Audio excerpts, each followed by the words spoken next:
पुण्यामध्ये कसबा पेठमध्ये आम्ही राहत होतो. धर्माधिकारी सर आहेत त्यांची, तर ते कायम त्याला एक गुंडांचं विद्यापीठ पण म्हणतात. सो तसं वातावरण होतं आजूबाजूला की दिवसा ढवळा ड्रग्ज घेणं, दारू घेणं. शिक्षण कुठल्या शाळेत झालं? माझं सौ विमलाबाई गरवारे म्हणून प्रश्न. मी इतकं सक्सेसफुल होण्यामागचं कारण तुम्हाला काय वाटतं? यश म्हणजे काय? एक चौकट की अमुक तमुक केलं म्हणजे तो यशस्वी. कालच्या पेक्षा आज एक पाऊल पुढे जाणं सक्सेस म्हणता का तुम्ही? नाही. बर, म्हणजे घडत राहणं, आयुष्याच्या प्रत्येक टप्प्यावर घडत राहणं. युट्यूब चॅनल सुरू करण्याचा प्रवास 2006 साली लग्न झालं आणि तेव्हाच आम्ही अमेरिकेत गेलो. छान अमेरिकेत गेले, तिथेही $मध्ये कमवत होते, नवरा वर्किंग होता, राजा राणी सारखं राहत होतो. 2007 साली ब्लॉग रायटिंग सुरू केलं. तेव्हा 2008ला गुगलने युट्यूब घेतली. युट्यूबला पण मी रेसिपी व्हिडिओ बघायचे, तर एकही रेसिपी नव्हती अर्थातच. पुरणपोळी आहे, पिठलं भाकरी आहे, ठेचा आहे. 2009 साली मधुराज रेसिपी मराठीची सुरुवात. युट्यूबची तुमची सुरुवात सोबत झाली म्हणायला हरकत नाही. मी वर्किंग होते. ओके. मी $मध्ये पैसे कमवत होते. बावळट आहे, $मध्ये तू कमवते, ते सोडून तू या क्षेत्रात वळते. पहिल्या 6 महिन्यात 100 रेसिपी व्हिडिओ पोस्ट केले. फार जाणीवपूर्वक हे शब्द बोलते की अनैतिकतेचा किळसवाना कळस आपण म्हणू शकतो. माणसाने किती असुरी वृत्ती बाळगावी, राक्षसी वृत्ती बाळगावी याचा कळस आपण म्हणू शकतो. पण एनिवे तिथेही मग हा एक स्ट्रगल आहे माझा गेल्या 8 वर्षाचा. ऍक्च्युअल जे व्हिडिओज आहेत ते 3 दिवस होते, बाकी त्याची तयारी खूप जास्त असेल. याच्यातल्या काही गमती जमती? म्हणजे हिंग किती सोपं आहे ना अगदी, पण ते इंग्रजीमध्ये ऍसिडिटी त्याचं ते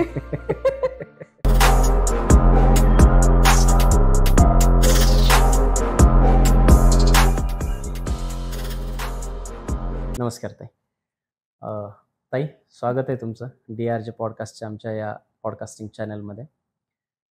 खूप सारे प्रश्न आहेत मनामध्ये. सर्वप्रथम युजली जेव्हा मी पॉडकास्ट करतो इतर गेस्टसोबत, तर माझा पहिला प्रश्न असतो की तुम्ही स्वतःला एक इंट्रोड्यूस करा लोकांना. परंतु या केसमध्ये ते मला गरजेचं वाटत नाही, कारण मधुराज रेसिपी महाराष्ट्रात तुम्हाला ओळखत नसेल असं मला कोणी असेल असं काही वाटत नाही. त्याच्यामुळे अगदी खूप काही गप्पा मारायच्यात, पण हलक्या फुलक्या प्रश्नांपासून आपण सुरुवात करूयात. अगदी सुरुवातीला मला तुमचं बालपण जाणून घ्यायला आवडेल की कशा पद्धतीचं होतं बालपण, कुठे जन्म झाला आणि शाळा वगैरे या सगळ्या बालपणाविषयी जाणून घ्यायला आवडेल. मी पुण्याची आहे. ओके. लहानाची मोठी मी पुण्यातच झाले, म्हणजे बॉर्न अँड ब्रॉट अप आपण म्हणतो तसं. जन्मले पुण्यातच लहानाची मोठी झाले. पुण्यामध्ये कसबा पेठमध्ये आम्ही राहत होतो. आणि जसं म्हणजे साधारण एक 20-30 वर्षांपूर्वी बघितलं तर आता आर्थिकदृष्ट्या सगळं स्थिरता बऱ्यापैकी बघायला मिळते, पण तेव्हा खूप स्ट्रगल असायचे इन जनरली. तर लहान म्हणजे वाड्यामध्ये लहानाची मोठी झाले. लहान घर होतं, जेमतेम 100 स्क्वेअर फीटचं घर होतं. त्याच्यात आम्ही 4 जण राहायचो आणि वातावरण कमाल होतं. म्हणजे कसबा पेठ आहे, कसबा पेठला पुणे. येस, हो, म्हणजे हार्ट ऑफ सिटी. आणि धर्माधिकारी सर आहेत ना, खूपदा त्याला असं गुंडांची Dharmadhikari sir, yes, Avinash Dharmadhikari sir, तर ते कायम त्याला एक गुंडांचं विद्यापीठ पण म्हणतात. सो तसं वातावरण होतं आजूबाजूला की दिवसा ढवळा ड्रग्ज घेणं, दारू घेणं असं वाड्याच्या आजूबाजूला. कसबा पेठेत, येस. आणि मर्डर करणं. ही कधीची गोष्ट सांगता येते? हे साधारण मी माझ्या बालपणीचं सांगते, म्हणजे जवळपास एक 40 वर्षांपूर्वी, जसं मला आठवतं तसं. तर नक्की आपण समजू शकतो, म्हणजे 85-86 बरोबर. पण एक गोष्ट कमाल आहे असं मी म्हणेल की हे ना एक थर्ड पर्सन म्हणून त्यांना सिंपती वाटते किंवा अरे रे असं वाटतं बऱ्याचदा आपल्याला. पण मला असं वाटतं ना की मी जरी आर्थिक दृष्ट्या खूप चॅलेंजेस होते, अर्थातच होते, स्ट्रगल्स होते, पण कधीच आम्हाला असं वाटलं नाही की अरे रे बिचारी आहे, गरीब आहे, किंवा सिंपती गेन करायचा प्रयत्न केला, असं कधी झालं नाही. रादर मी असं म्हणेल की तेव्हाही आम्ही आमचं आयुष्य खूप धमाल केली, आनंदाने आम्ही स्पेंड केलेलं आहे माझं बालपण. आणि एक आयुष्याकडे बघायचा दृष्टिकोन आपण असं म्हणतो की जरी ठीक आहे बाबा वाड्याच्या बाहेर हे सगळं चालू आहे की ड्रग्स चालू आहे, दारू घेतात, म्हणजे तिथूनच आम्हाला जावं लागायचं. पण एक गोष्ट छान आहे ना की आई बाबा किंवा शेजारच्यांचे पण संस्कार असं नव्हतं की त्यांनी आम्हाला कुठे कॅटेगरीज फिट नाही केलं की बाबा ते असं करतायत म्हणजे ते वाईट, आणि तुम्ही नाही करत म्हणजे तुम्ही फार शहाणे लागून गेलात, तुम्ही फार भारी झालात, तुम्ही काहीतरी वेगळं झाला, असं म्हणजे जे क्राईम करत होते त्यांना सुद्धा वाईट असं तुमच्यावरती बिंबवलं फार असं कधीच कोणीच नाही, घरात पण नाही आणि शेजारी पण नाही. जे काही आहे ते सम्यक होऊन किंवा बॅलन्स दृष्ट्या चालू असायचं. आई बाबा काय करत होते? माझे वडील सरकारी नोकरीमध्ये होते, आई गृहिणी होती. ओके. तर त्यामुळे हे कुठे असं कधी बिंबवलं नाही की हे करतात म्हणजे वाईट आणि आपण सभ्य आहोत म्हणजे आपण खूप भारी लागून गेलो, बरोबर, असं कुठेच बिंबवलं नाही. त्यामुळे कधी दुसरं काही झालं, घटना झालं, कोणी व्यक्ती आलं, त्यामुळे ते जज करणं किंवा त्यांना व्हॅलिडेशन्स देणं, हे सगळे प्रकार संस्कारच झाले नाही. त्यामुळे ते जजमेंटल स्वभाव झाला नाही. आणि एक व्यक्ती म्हणून आणि एक माणूस म्हणून खूप छान बालपण गेलं, संगोपन झालं असं मी म्हणू शकेल. की जिथे वैयक्तिक आयुष्यात कोणी कसं असलं तरी त्याला चांगलं जज करायचं आणि वाईट या कॅटेगरीत बसवायचं नाही. आणि याचा ना मला पुढे जसं मोठं होत गेले तसा खूप उपयोग झाला. शिक्षण कुठल्या शाळेत झालं? माझं सौ विमलाबाई गरवारे म्हणून प्रशाला, कॉलेज डेक्कन, तिथेच मी कॉलेजही केलं. तिथेच कॉलेजही केलं. बर, आता हे एकदम चर्चाला फुलवण्यासाठी हे बेसिक प्रश्न विचारले. मला जो महत्वाचा, सर्वात महत्वाचा प्रश्न विचारायचा, आजपर्यंत तुम्ही बरेच पॉडकास्ट दिले असतील, जॉस टॅक्स वगैरे बऱ्याच ठिकाणी तुम्ही अपिअर झालेलं, आणि तुमच्याविषयी जी एक नॉर्मल स्टोरी आहे ना ती सर्वांनाच माहिती आहे जवळपास. पण मी जो पॉडकास्ट सुरू केला किंवा मी जे अशा सक्सेसफुल लोकांना किंवा आयदर ज्यांना मला बोलावं असं वाटतं अशा लोकांना भेटतो, मला त्यांचा माइंडसेट जाणून घ्यायचा आहे. आणि मी एक होमिओपॅथिक डॉक्टर आहे. आणि तुम्हाला जर माहित असेल, केस टेकिंग हा एक प्रकार असतो. केस टेकिंग म्हणजे तुम्ही जर साध्या डॉक्टरांकडे गेलात तर तो विचारतील काय झालंय, सर्दी तर सर्दीच्या गोळ्या मिळतील, ताप आलाय तर तापेच्या गोळ्या मिळतील. पण होमिओपॅथीमध्ये केस टेकिंग नावाचा प्रकार आहे, ज्याच्यामध्ये मी तुम्हाला भरमसाठ प्रश्न विचारतो आणि कदाचित तुम्हाला असं वाटेल हा प्रश्न हा का विचारतायत, याचा रोगाशी काही संबंध नाही, पण त्याच्यामधून एक कॉन्स्टिट्यूशन बनतं त्या आजाराचं आणि त्या पर्टिक्युलर पर्सनचं, आणि त्याच्यावरती मेडिसिन दिले जातात. ती माझी सवय आहे. आणि मी पॉडकास्ट सुरू करण्यामागचं खरं कारण तेच आहे की मला माइंडसेट जाणून घ्यायचे, मला जाणून घ्यायचे आणि ते मला माझ्या प्रेक्षकांना दाखवायचे. हे खरं तुम्ही खूप छान सांगितलं. मीही हे पहिल्यांदा ऐकते की कोणीतरी डॉक्टर इतकं छान ग्राउंड लेवलला जाऊन थिंकिंग करते. मला हेच पाहायचंय की मला सक्सेसफुल का आज मधुराज मॅम पाहिल्याचं म्हणजे महाराष्ट्रात असं कुणी नाहीये जे तुम्हाला ओळखत नाही. तुम्ही इतक्या सक्सेसफुल का आहेत? तुमचं अनालिसिस मी करू शकतो बाहेर राहून, ओके, पण मला तुमच्याकडूनच ऐकायचंय की तुम्ही इतकं सक्सेसफुल होण्यामागचं कारण तुम्हाला काय वाटतं? याचा विचार मी कधी केलाच नाही सक्सेसफुल. कारण माझ्या दृष्टीने आपण एका चौकटीत सक्सेस म्हणजे यश म्हणजे काय, एक चौकट की अमुक तमुक केलं म्हणजे तो यशस्वी. ते नाही झालं म्हणजे लहानपणापासून आपल्याला तेच की चांगले मार्क पडले किंवा परीक्षेत पास झाला म्हणजे तू यशस्वी, फेल झाला म्हणजे तू अपयशी. बरोबर. म्हणजे मला पॅटर्न्स सो ते मला पटत नाही वैयक्तिक दृष्ट्या. त्यामुळे मला तरी खरंच सांगते की मला असं वाटत नाही की मी आज सबस्क्रायबर आहेत किंवा जे काही अचिव्हमेंट आहे त्या बेसिसवर कॅटेगराईज कराल की मी यशस्वी झाले, सक्सेसफुल झाले, असं मला वैयक्तिक दृष्ट्या समहाव कन्व्हिन्स नाही होत. त्यामुळे मी स्वतःला यशस्वी झाले असं नाही म्हणत. हे धर्माधिकारी सरांकडूनच मी शिकले की आपण जे क्षेत्र निवडलंय त्यामध्ये प्रतिभावंत आणि उत्तम काम करत राहणं, तो म्हणजे एक पहिली पायरी असं म्हणू शकतो. पेक्षा आज एक पाऊल पुढे जाणं सक्सेस म्हणता का तुम्ही? नाही.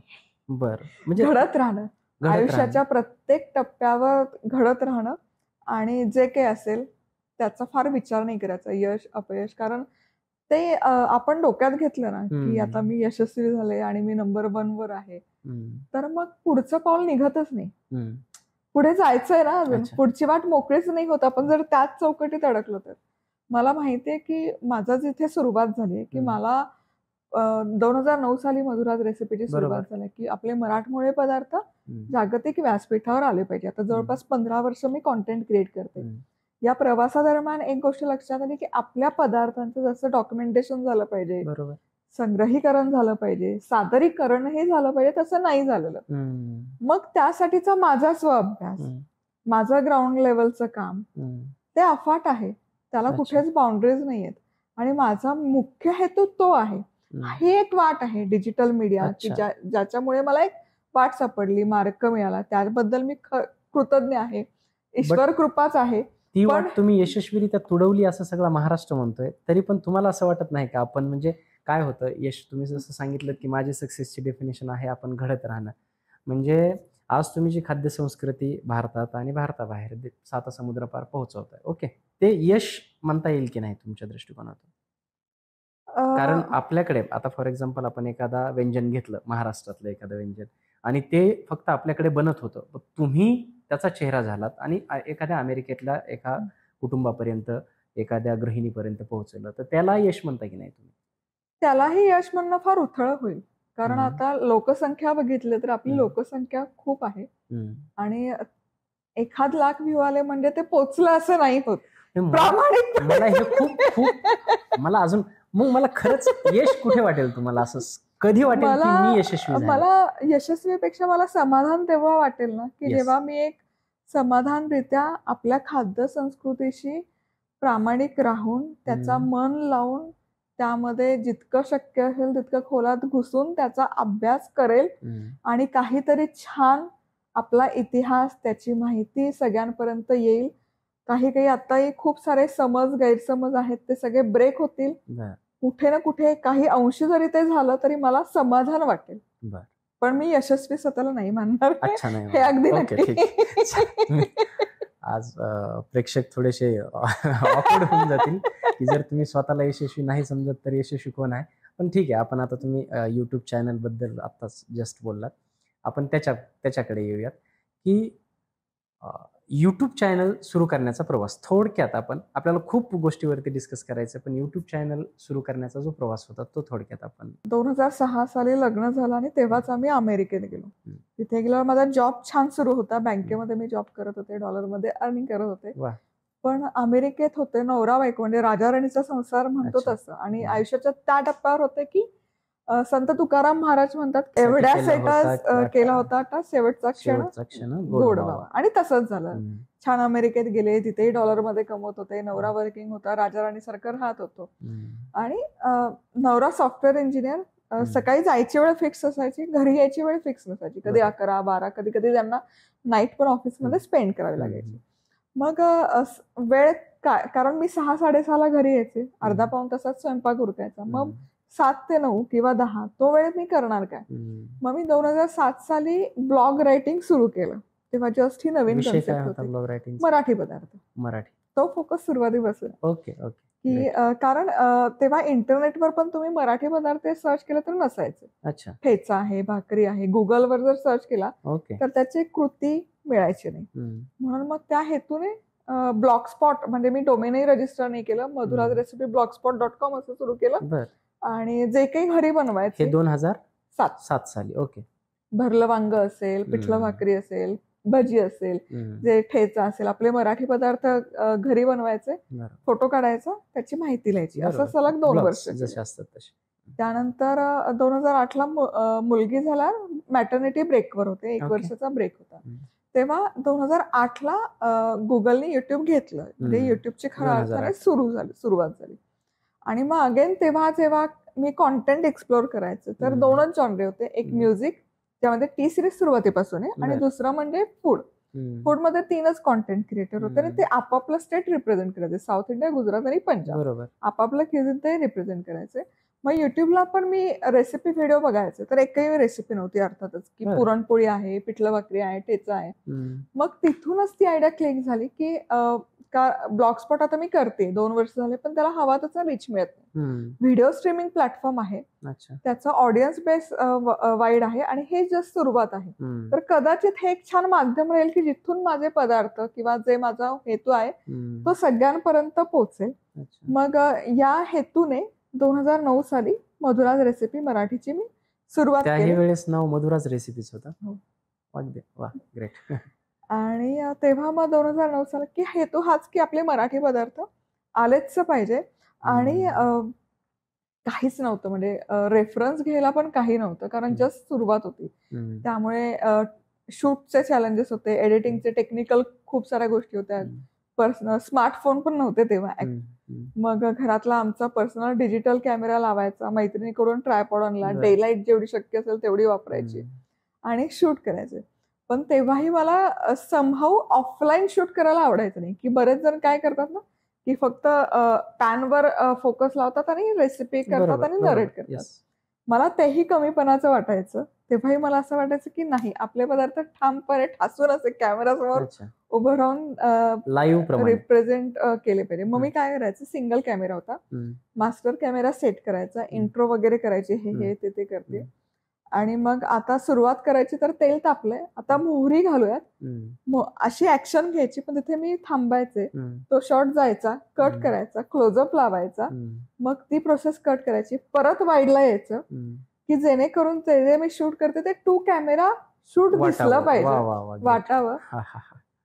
अशी सुरुवात झाली.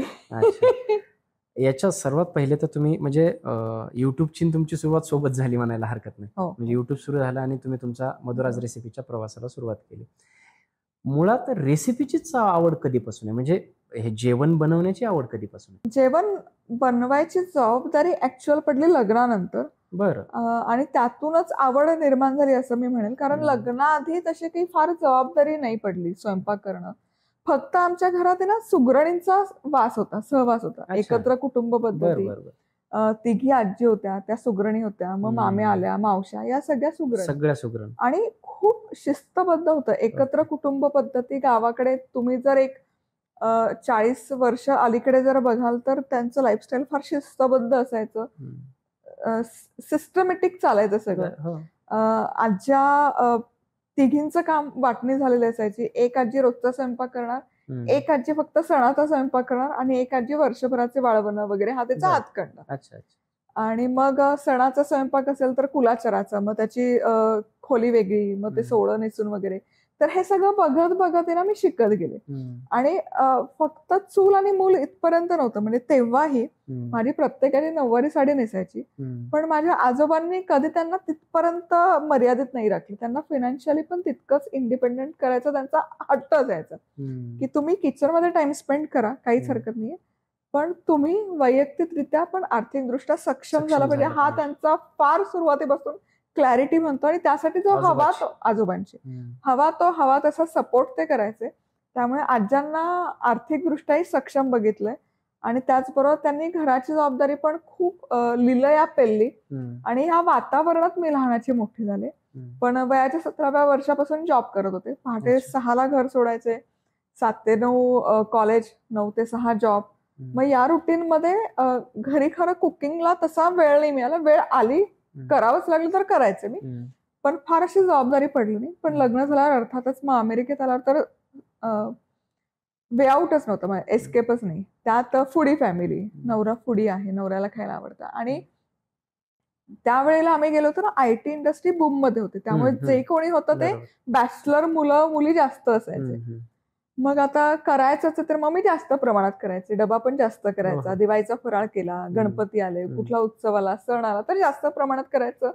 घरी शक्य असेल तर घरी बोलवायचं, नाही तर छानपैकी डब्यात पॅक करून सगळ्यांना द्यायचं, की जेणेकरून घरची आठवण येत असेल तर हे एक थोडंसं फुलाची पाकळी. मग असं करत करत मग सगळ्यांचे मग फीडबॅक छान यायला लागले, की तुमच्या हाताला चव आहे, तुम्ही छान बनवता, आम्हाला रेसिपी तरी लिहून द्या, पाठवा तरी. आणि तिथे तो फोर्स खूप होता फ्रेंड्स कडून, की या रिलेटेड तू काहीतरी कर. हे जे खातोय आम्ही ते खूप सुंदर आहे, हे लोकांपर्यंत पोहोचलं याची रेसिपी दे, किंवा त्यासाठी काहीतरी एक ऑप्शन काढ, जेणेकरून ते आम्हालाही कळेल आणि इतरांनी पाहिजे. मग तुम्ही ते ब्लॉग्स वगैरे सुरू केले, मग युट्यूब व्हिडिओ कडे आलात. पहिला कुठला व्हिडिओ होता जो खूप चालला आणि त्याच्यामुळे तुम्हाला असं वाटलं की नाही आता मला इथून पुढे जायला पाहिजे? भरलं वांग मी पहिलं टाकलं, पण कम्पॅरिझन नाही होत की खूप चालला. म्हणजे आता कसं मिलियन मध्ये जातात, तेव्हा तसं काही नव्हतं, कारण जस्ट युट्यूब ही लहान बाळच होतं आणि तेही स्वतःला तुम्ही युट्यूब सोबतच एंटर झालात असं म्हणायला हरकत नाही. त्यामुळे पहिली कमेंट यायलाच आम्हाला 1 आठवडा गेला होता. व्हायरल जातं ते काय असतं ते काही माहिती नव्हतं. या सगळ्या कॉन्सेप्ट अलीकडे रिस्पॉन्स येतो ना. आता आज काळ बदललाय तरी सुद्धा आज आम्ही युट्यूबचे व्हिडिओज वगैरे बनवतो. एखादा व्हिडिओ टाकल्याच्या नंतर 4 लोकांच्या जेव्हा कमेंट्स येतात, रिस्पॉन्स येतात, चांगले येतात की नाही ठीक आहे, तर मला असं वाटायला लागते की नाही I am on the right track, so मला हे कंटिन्यू केलं पाहिजे. तर त्या अर्थाने मी विचारतोय की असं कधी वाटलं की नाही याच्यामध्ये मी परसिस्टंट ग्रोथ करू ग्रोथ बी नाही, कारण तुमच्या ग्रोथचे डेफिनेशन वेगळे, तर मी इथून पुढे जाऊ शकते किंवा हे मी कंटिन्यू करायला पाहिजे, ती काय मुवमेंट होती मला विचारायचं. तेव्हा ना तेव्हा हे सगळे क्रायटेरिया नव्हतेच ऍक्च्युली. कॉन्टेंट क्रिएटर ही कॉन्सेप्ट नव्हती. कमेंट्स आले पाहिजे, फीडबॅक आले पाहिजे, हा 8 तास नव्हता. लाईक करा, कमेंट करा, सबस्क्राईब करा, सबस्क्रायबर बेस हवा, हे काहीच नव्हतं. मी वर्किंग होते. ओके. मी डॉलरमध्ये पैसे कमवत होते. जेव्हा तुम्ही या फायनान्शियली स्टेबल असता ना, तेव्हा तुमचं आजूबाजूचे फ्रेंड सर्कल आणि कुटुंबाच्या तुमच्याकडे नजरा असतात की काय बावळट आहे, डॉलरमध्ये तू कमवते, ते सोडून तू या क्षेत्रात वळते.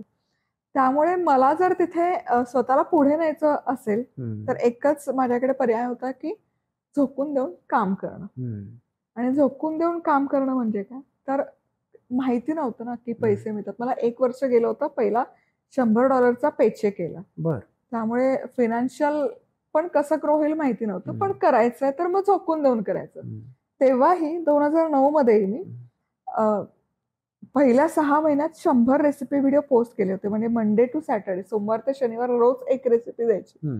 कारण हे करायचं तर मी वाट नाही बघू शकत की आता मी एक रेसिपी व्हिडिओ टाकला, मग त्याला कसा रिस्पॉन्स येईल, फीडबॅक येईल, त्या बेसिसवर मी ठरवेल की मला पुढे जायचं का नाही. आता मी हे क्षेत्र निवडलंय तर त्यात झोकून देऊन त्यात घुसून कसं करता येईल हाच कायम विचार होता.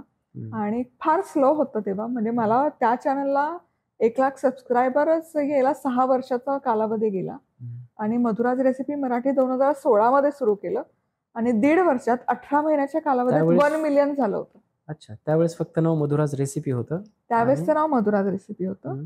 मग इंग्रजी भाषेतून सुरुवात केली, कारण भाषेचं माध्यम भारतामध्ये व्हिडिओ वॉच नव्हते होत.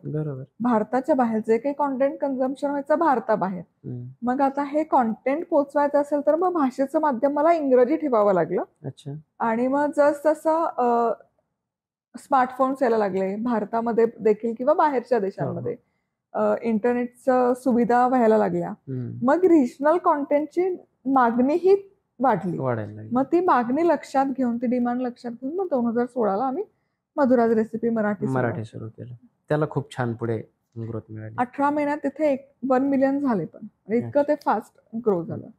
आता ज्या पद्धतीने तुम्ही सांगताय की मी 2008ला वगैरे प्रवास सुरू केला, 2016 पर्यंत हे नाही झालं, 1 वर्ष पेचेक यायला लागला. आजही मी जेव्हा, अर्थातच नाव मला माहिती आहे, पण रेसिपी चॅनल असल्यामुळे मी ते जास्त बघण्याचं किंवा असा काही संबंध कधी आला नाही. माझी वाईफ फार मोठी फॅन आहे. आज ती मला यायचे असं बोलत होती पण येऊ शकली नाही. तिने मला तुमच्याबद्दल खूप काही माहिती सांगितली आणि त्यांनी सांगितलं की त्यांचे हजबंड आहेत, ते त्यांना खूप सपोर्ट करतात वगैरे. आणि अर्थातच इथेच दिसतंय तुमच्या फॉर्मॅटमध्ये. आणि आजही तुमचे चॅनल्स म्हणा, तुमचे बिझनेसेस म्हणा, आणि तुम्ही मला त्यांचा नंबर दिला, मी त्यांच्याशी ॲज अ मॅनेजर, आणि मला नव्हतं माहिती की ते बोलतायत म्हणून, सर बोलतायत म्हणून. मला ऐकायला आवडेल, हे लग्न कसं झालं तुमचं, म्हणजे लग्नाचा कसा प्रवास होता, कुठे भेटले, कसं झालं, अरेंज केलं, याच्याबद्दल. प्रॉपर अरेंज मॅरेज होतं. हो का? कारण मी बिझी असायचे. अच्छा. आणि कारण लव्ह मॅरेज करायचं म्हणजे वेळ काढावा लागतो, वेळ द्यावा लागतो. आणि मग त्यातले ते टँट्रम्स, लव्ह मॅरेजचे ब्रेकअप, हुकअप, या सगळ्यात मला पडायचं नव्हतं. म्हणजे ती क्लॅरिटी होती. त्यामुळे मग आई बाबांवर एक विश्वास पण लागतो, त्यांच्यावर विश्वास होता की जे काही करतील ते योग्य करतील. त्यामुळे अरेंज मॅरेज होतं, प्रॉपर अरेंज मॅरेज. असं काही फार लग्नाच्या आधी काही कोर्टशिप डेज आणि वेळ द्या असं नाही देता आलं. माहिती होतं की लग्न झाल्यावर आपल्याला जावं लागणार आहे. इथे पण मी वर्किंगच होते. म्हणजे अमेरिकेत मी जेव्हा जायला निघाले, नवरा माझा 1 महिना आधी गेला होता. नवरा पुढे गेल्यानंतर 1 महिन्याने मी गेले, कारण माझा नोटीस पिरियड मला कम्प्लीट करायचा होता. म्हणजे फ्रायडे माझा लास्ट डे झाला, नोटीस पिरियड कम्प्लीट झाला आणि शनिवारच्या पहाटे मी जायला निघाले होते. सो असं आहे. त्यामुळे म्हणजे दोघंही घडत गेलो असं मी म्हणू शकेल या रिलेशनशिपमध्ये. मग अमेरिकेत गेल्यावर तिकडचे स्ट्रगल्स वेगळे, कारण नवऱ्याला वेळ नसायचा. सॉफ्टवेअर इंजिनियर तेव्हा काम खूप एक्स्ट्रीम स्केलवर काम चालायचं सॉफ्टवेअर इंजिनियरचं. जायची वेळ फिक्स असायची, यायची वेळ फिक्स नाही. परत ते त्यांच्या कामामध्ये व्यस्त असायचे.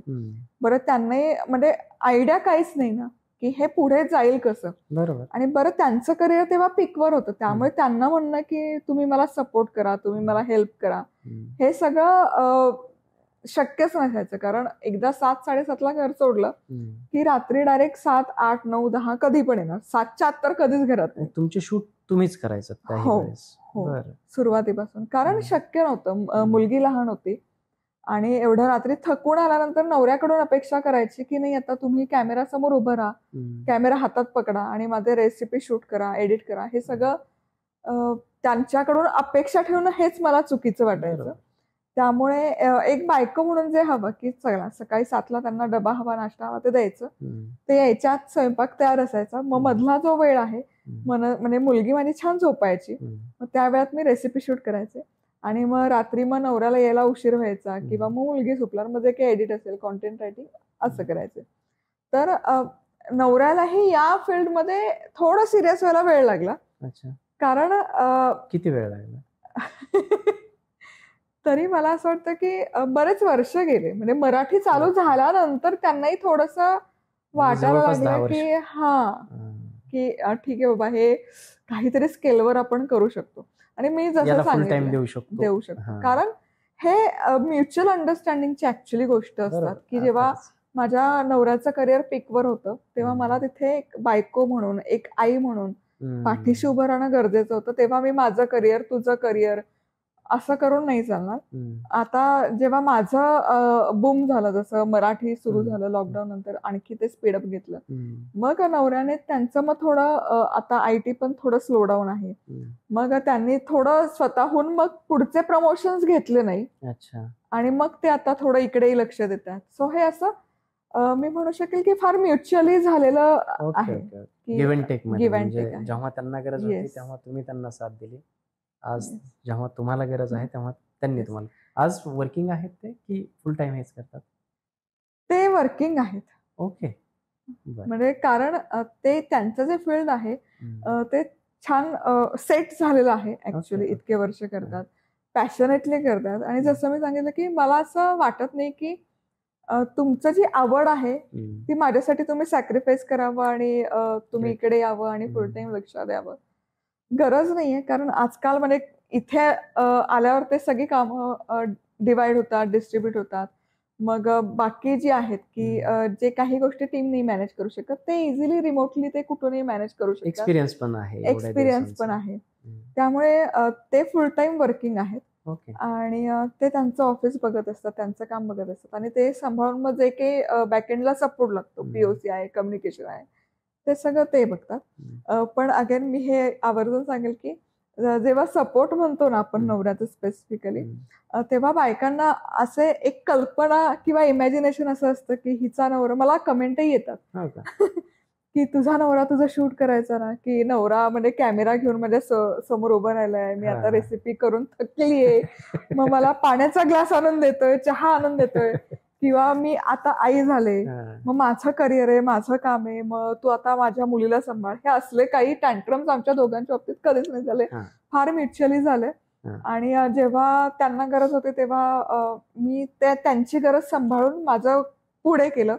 जेव्हा माझं स्पीडअप झाला तेव्हा त्यांनी थोडा स्टेप बॅक, ब्रेक नाही म्हणतायत, स्टेप बॅक, की त्यांनी आता पुढचे प्रमोशन नाही घेतले. म्हणजे त्यांना ती क्लॅरिटी आहे, प्रमोशन घेतलं की ऑफिसचा वर्कलोड वाढेल, मग इकडे थोडं दुर्लक्ष व्हायची शक्यता असेल. त्यामुळे मग जे आहे ते असं म्युच्युअली चालू झालं. आणि खूप छान. आणि दोघांचीही मला असं वाटतं की मनोवृत्ती किंवा एक थिंकिंग लेवल खूपच जास्त मॅच्युअर असल्यामुळे हे घडू शकतं अथवा नाही होऊ शकत. आतापर्यंत जे काही सांगितलं ताई तुम्ही ते सगळं असं छान छान किंवा फार हे नाही वाटत. पण मी जेवढे आजूबाजूला लोक पाहिलेत किंवा कोणाचा एक प्रवास पाहतो ना, प्रत्येकाच्या आयुष्यात बॅड पॅच असतो 100%. आणि तो खूप असा तोडणारा बॅड पॅच असतो प्रत्येकाच्या आयुष्यात.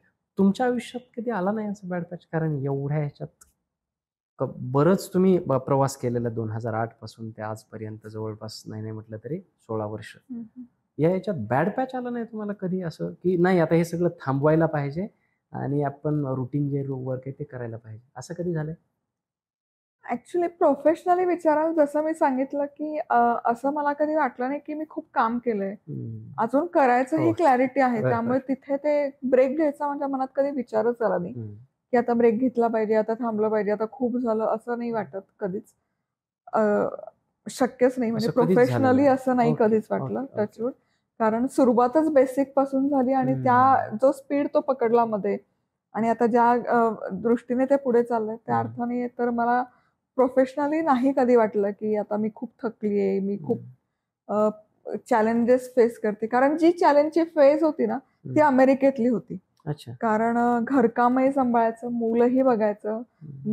मनस्वी जेमतेम 6 महिन्याची होती तेव्हा मी स्टार्ट केलं होतं हे सगळ्या गोष्टी. त्यामुळे तिला मॅनेज करून, घरकाम करून, फॅमिली बघून, ते सगळं जे काही स्ट्रगलचा फेज होता तो तिथे होता. इथे कम्पॅरेटिव्हली फार इझी पडतं. कारण गोष्टी तुम्ही इथे आल्या मी तेच आउटसोर्स केलं. बाकी रिलेशनशिप वाईज म्हणाल तर स्ट्रगल असतात, चॅलेंजेस असतात. कारण व्यक्ती तितक्या प्रकृती आपण म्हणतो. पण जसं मी सांगते की आपण नाही कॅटेगराईज करू शकत की हे चांगलं आणि हे वाईट. त्यामुळे अलीकडेच मी एक व्हिडिओ बघितला होता की किती माणसाने खालच्या थराला जावं, किती नीच म्हणजे आपण नीच समजू शकतो. असेही होतात गोष्टी, घटना घडतात. पण ही क्लॅरिटी आहे की हे त्यांचं आयुष्य आहे. ऐकायला आवडेल. म्हणजे काय होतं असं होतात ना, काही वृत्ती असतात, काही रिलेटिव्ह असतात, काही आजूबाजूचे वातावरण असतं, घटना अशा घडत असतात की काही आपण म्हणू शकतो ना हिडन अजेंडा असतात. बरोबर. आणि मेनली आपल्या विदिन फॅमिली सर्कल असतात की त्यांना त्यांचे ते अजेंडा क्लिअर करण्यासाठी किंवा फुलफिल करण्यासाठी मग काय ऑप्शन आहे, मग एक कार्ड घ्यायचं कुठलं तरी आणि मग ते खेळायचं की मग ते व्हिक्टिम कार्ड प्ले केलं की ते वाईट आहे, मी चांगली आहे. मग असं ते व्हिक्टिम कार्ड प्ले केलं की जे आहे आता ज्या गोष्टी अनैतिकतेने करायच्या असतात तिथे तुम्हाला कुठे ना कुठे कॉन्फिडन्स गेन करायचा असतो. बरोबर. मग जेव्हा अनैतिक गोष्टी घडतात, आता हे 18 वर्ष मी फार जवळून बघते म्हणून मी बोलते, आजूबाजूला अनैतिक गोष्टी घडतात. मग काय, तर मग समोरचा व्यक्ती वाईट आहे, त्यामुळे मग नवऱ्याचा कॉन्फिडन्स घ्यायचा. बरं, ज्याच्याबरोबर अनैतिकता सुरू आहे तोही मॅरिड आहे, मग त्याच्या बायकोला कसं कॉन्फिडन्स मध्ये घ्यायचं. मग ही व्यक्ती वाईट आहे, मग दोघांचे कॉन्फिडन्स आणि हा अनैतिकतेचा प्रवास गेली 18 वर्ष सुरू आहे, आजूबाजूला घडतोय. म्हणजे मी फार जाणीवपूर्वक हे शब्द बोलते की अनैतिकतेचा किळसवाना कळस आपण म्हणू शकतो. माणसाने किती असुरी वृत्ती बाळगावी, राक्षसी वृत्ती बाळगावी याचा कळस आपण म्हणू शकतो. पण एनिवे तिथेही मग हा एक स्ट्रगल आहे माझा गेल्या 18 वर्षाचा की हे किती असलं तरी एक निष्पाप कर्मयोग आपण म्हणतो की जो प्रोफेशनली आपण करतो, जो मला अगदी असं वाटतं की हा रिलेशनशिप मध्ये पण अप्लाय केला पाहिजे की या भूमिकेत मी आहे, इथे ज्या माझ्या रोल्स रिस्पॉन्सिबिलिटीज आहेत त्या मी फुलफिल करते, इररिस्पेक्टिव्ह ऑफ तुमच्या पर्सनल लाईफमध्ये तुम्ही काय करता, माझ्या पाठीमागे तुम्ही माझ्याबद्दल काय करता, इररिस्पेक्टिव्ह ऑफ एनिथिंग. माझ्या ज्या रोल्स अँड रिस्पॉन्सिबिलिटी ते मी पार पडते. तिथे फार तटस्थ राहावं लागतं. तिथे मला अध्यात्म आणि योगाचा खूप फायदा होतो. पण कुठेच व्हिक्टिम कार्ड प्ले न करता, शोषिक न बनता, अलका कुबलचा रोल मध्ये नाही येता, आता मी आई आहे, माझ्या घरामध्ये वाढत्या वयाची मुलगी आहे, तिच्या आजूबाजूला हे वातावरण मला नको. मग तिथे जो एक स्ट्रॉंग आपण म्हणू शकतो की एक स्ट्रॉंग पर्सनॅलिटी म्हणून राहणं किंवा एक स्ट्रॉंग टेक घेणं की नाही, I need to separate this out. आई म्हणून पण मी तिथे म्हणजे काही गोष्टी चुकीच्या होत असताना सुद्धा त्यांच्याकडे कानाडोळा करून आपण आपल्याला मिळालेला रोल पूर्ण करणं, काही तक्रार न करता आपल्या रोल्स अँड रिस्पॉन्सिबिलिटी कम्प्लीट करायच्या विदाउट प्लेइंग व्हिक्टिम कार्ड, शोषिक न होता. आणि एक आई म्हणून आपल्या पाल्याला किंवा त्यांच्यावर या गोष्टीचा इफेक्ट नाही होता आला पाहिजे, या सगळ्या गोष्टी. सो हा माझा 18 वर्षाचा म्हणजे तारेवरची कसरत आहे. हे 18 वर्षापासून चालू आहे. हो, लग्नाच्या पहिल्या दिवसापासून मी असं घडतंय आजूबाजू. बापरे. लिटरली म्हणजे माझा प्रश्न नाही पुढचा, आता तुम्ही जे बोलताय ते फार भावनिक होऊन बोलताय, माझ्या लक्षात येत आहे. आणि तुम्ही मेंटल लेवलवरती फार स्ट्रॉंग आहात. हे अगदी सुरुवातीपासून तुमचे मॉरल्स, तुमचे इथिक्स सॉलिड आहेत, हे पहिल्या प्रश्नापासून माझ्या लक्षात आलं. मी जेव्हा हा पॉडकास्ट कन्फर्म झाला, तुम्हाला काय प्रश्न विचारायचे, मी कधीच प्रश्न लिहित नाही, काय नाही. कारण मी सांगितलं माझी टेक्निकच वेगळी आहे, मला त्या पद्धतीने प्रश्न विचारायला आवडतात. मी जेव्हा तुमचे व्हिडिओज पाहिले, अर्थातच रेसिपीशी मला काही घेणं देणं नाही म्हणायला हरकत नाही, कारण आणि जरी आवडल्या तरी मी ते काही करू शकत नाही. पण मी जेवढे तुमचे व्हिडिओज पाहिले ना, तेवढ्या सगळ्या व्हिडिओजमध्ये मला रेसिपी न पाहता मी तुम्हाला पाहत होतो. का त्याचं कारण सांगतो. तो जो तुमचा साधेपणा आहे सांगण्यातला, आणि मी तुमच्या यशाचं किंवा राईट फ्रॉम 0 to 7 मिलियन जे झाला तुमचा प्रवास, तुम्ही त्याला यश म्हणा किंवा अपयश म्हणा, बऱ्याच लोकांच्या ह्याच्यात आहे, तो का झाला असं मला त्याचं जे कारण वाटतं ना, तुमची जी सादगी आहे, तुमची जी चेहऱ्यावरती कामनेस आहे, तुमची रेसिपी सांगण्याची पद्धत, आणि तुमच्या चेहऱ्यावरनं आताही इथं आल्याच्या नंतर आपण बोलतोय तेव्हाही मला एक असं दैवी समाधान जरी नाही म्हटलं ना, की मला सगळं एक संतत्वाला पोहोचलेला एखादा व्यक्ती असतो ना, त्या पद्धतीचं फील होतं. लिटरली मी हे काही खोटं बोलत नाही किंवा तुमच्या समोर बसलोय म्हणून नाही.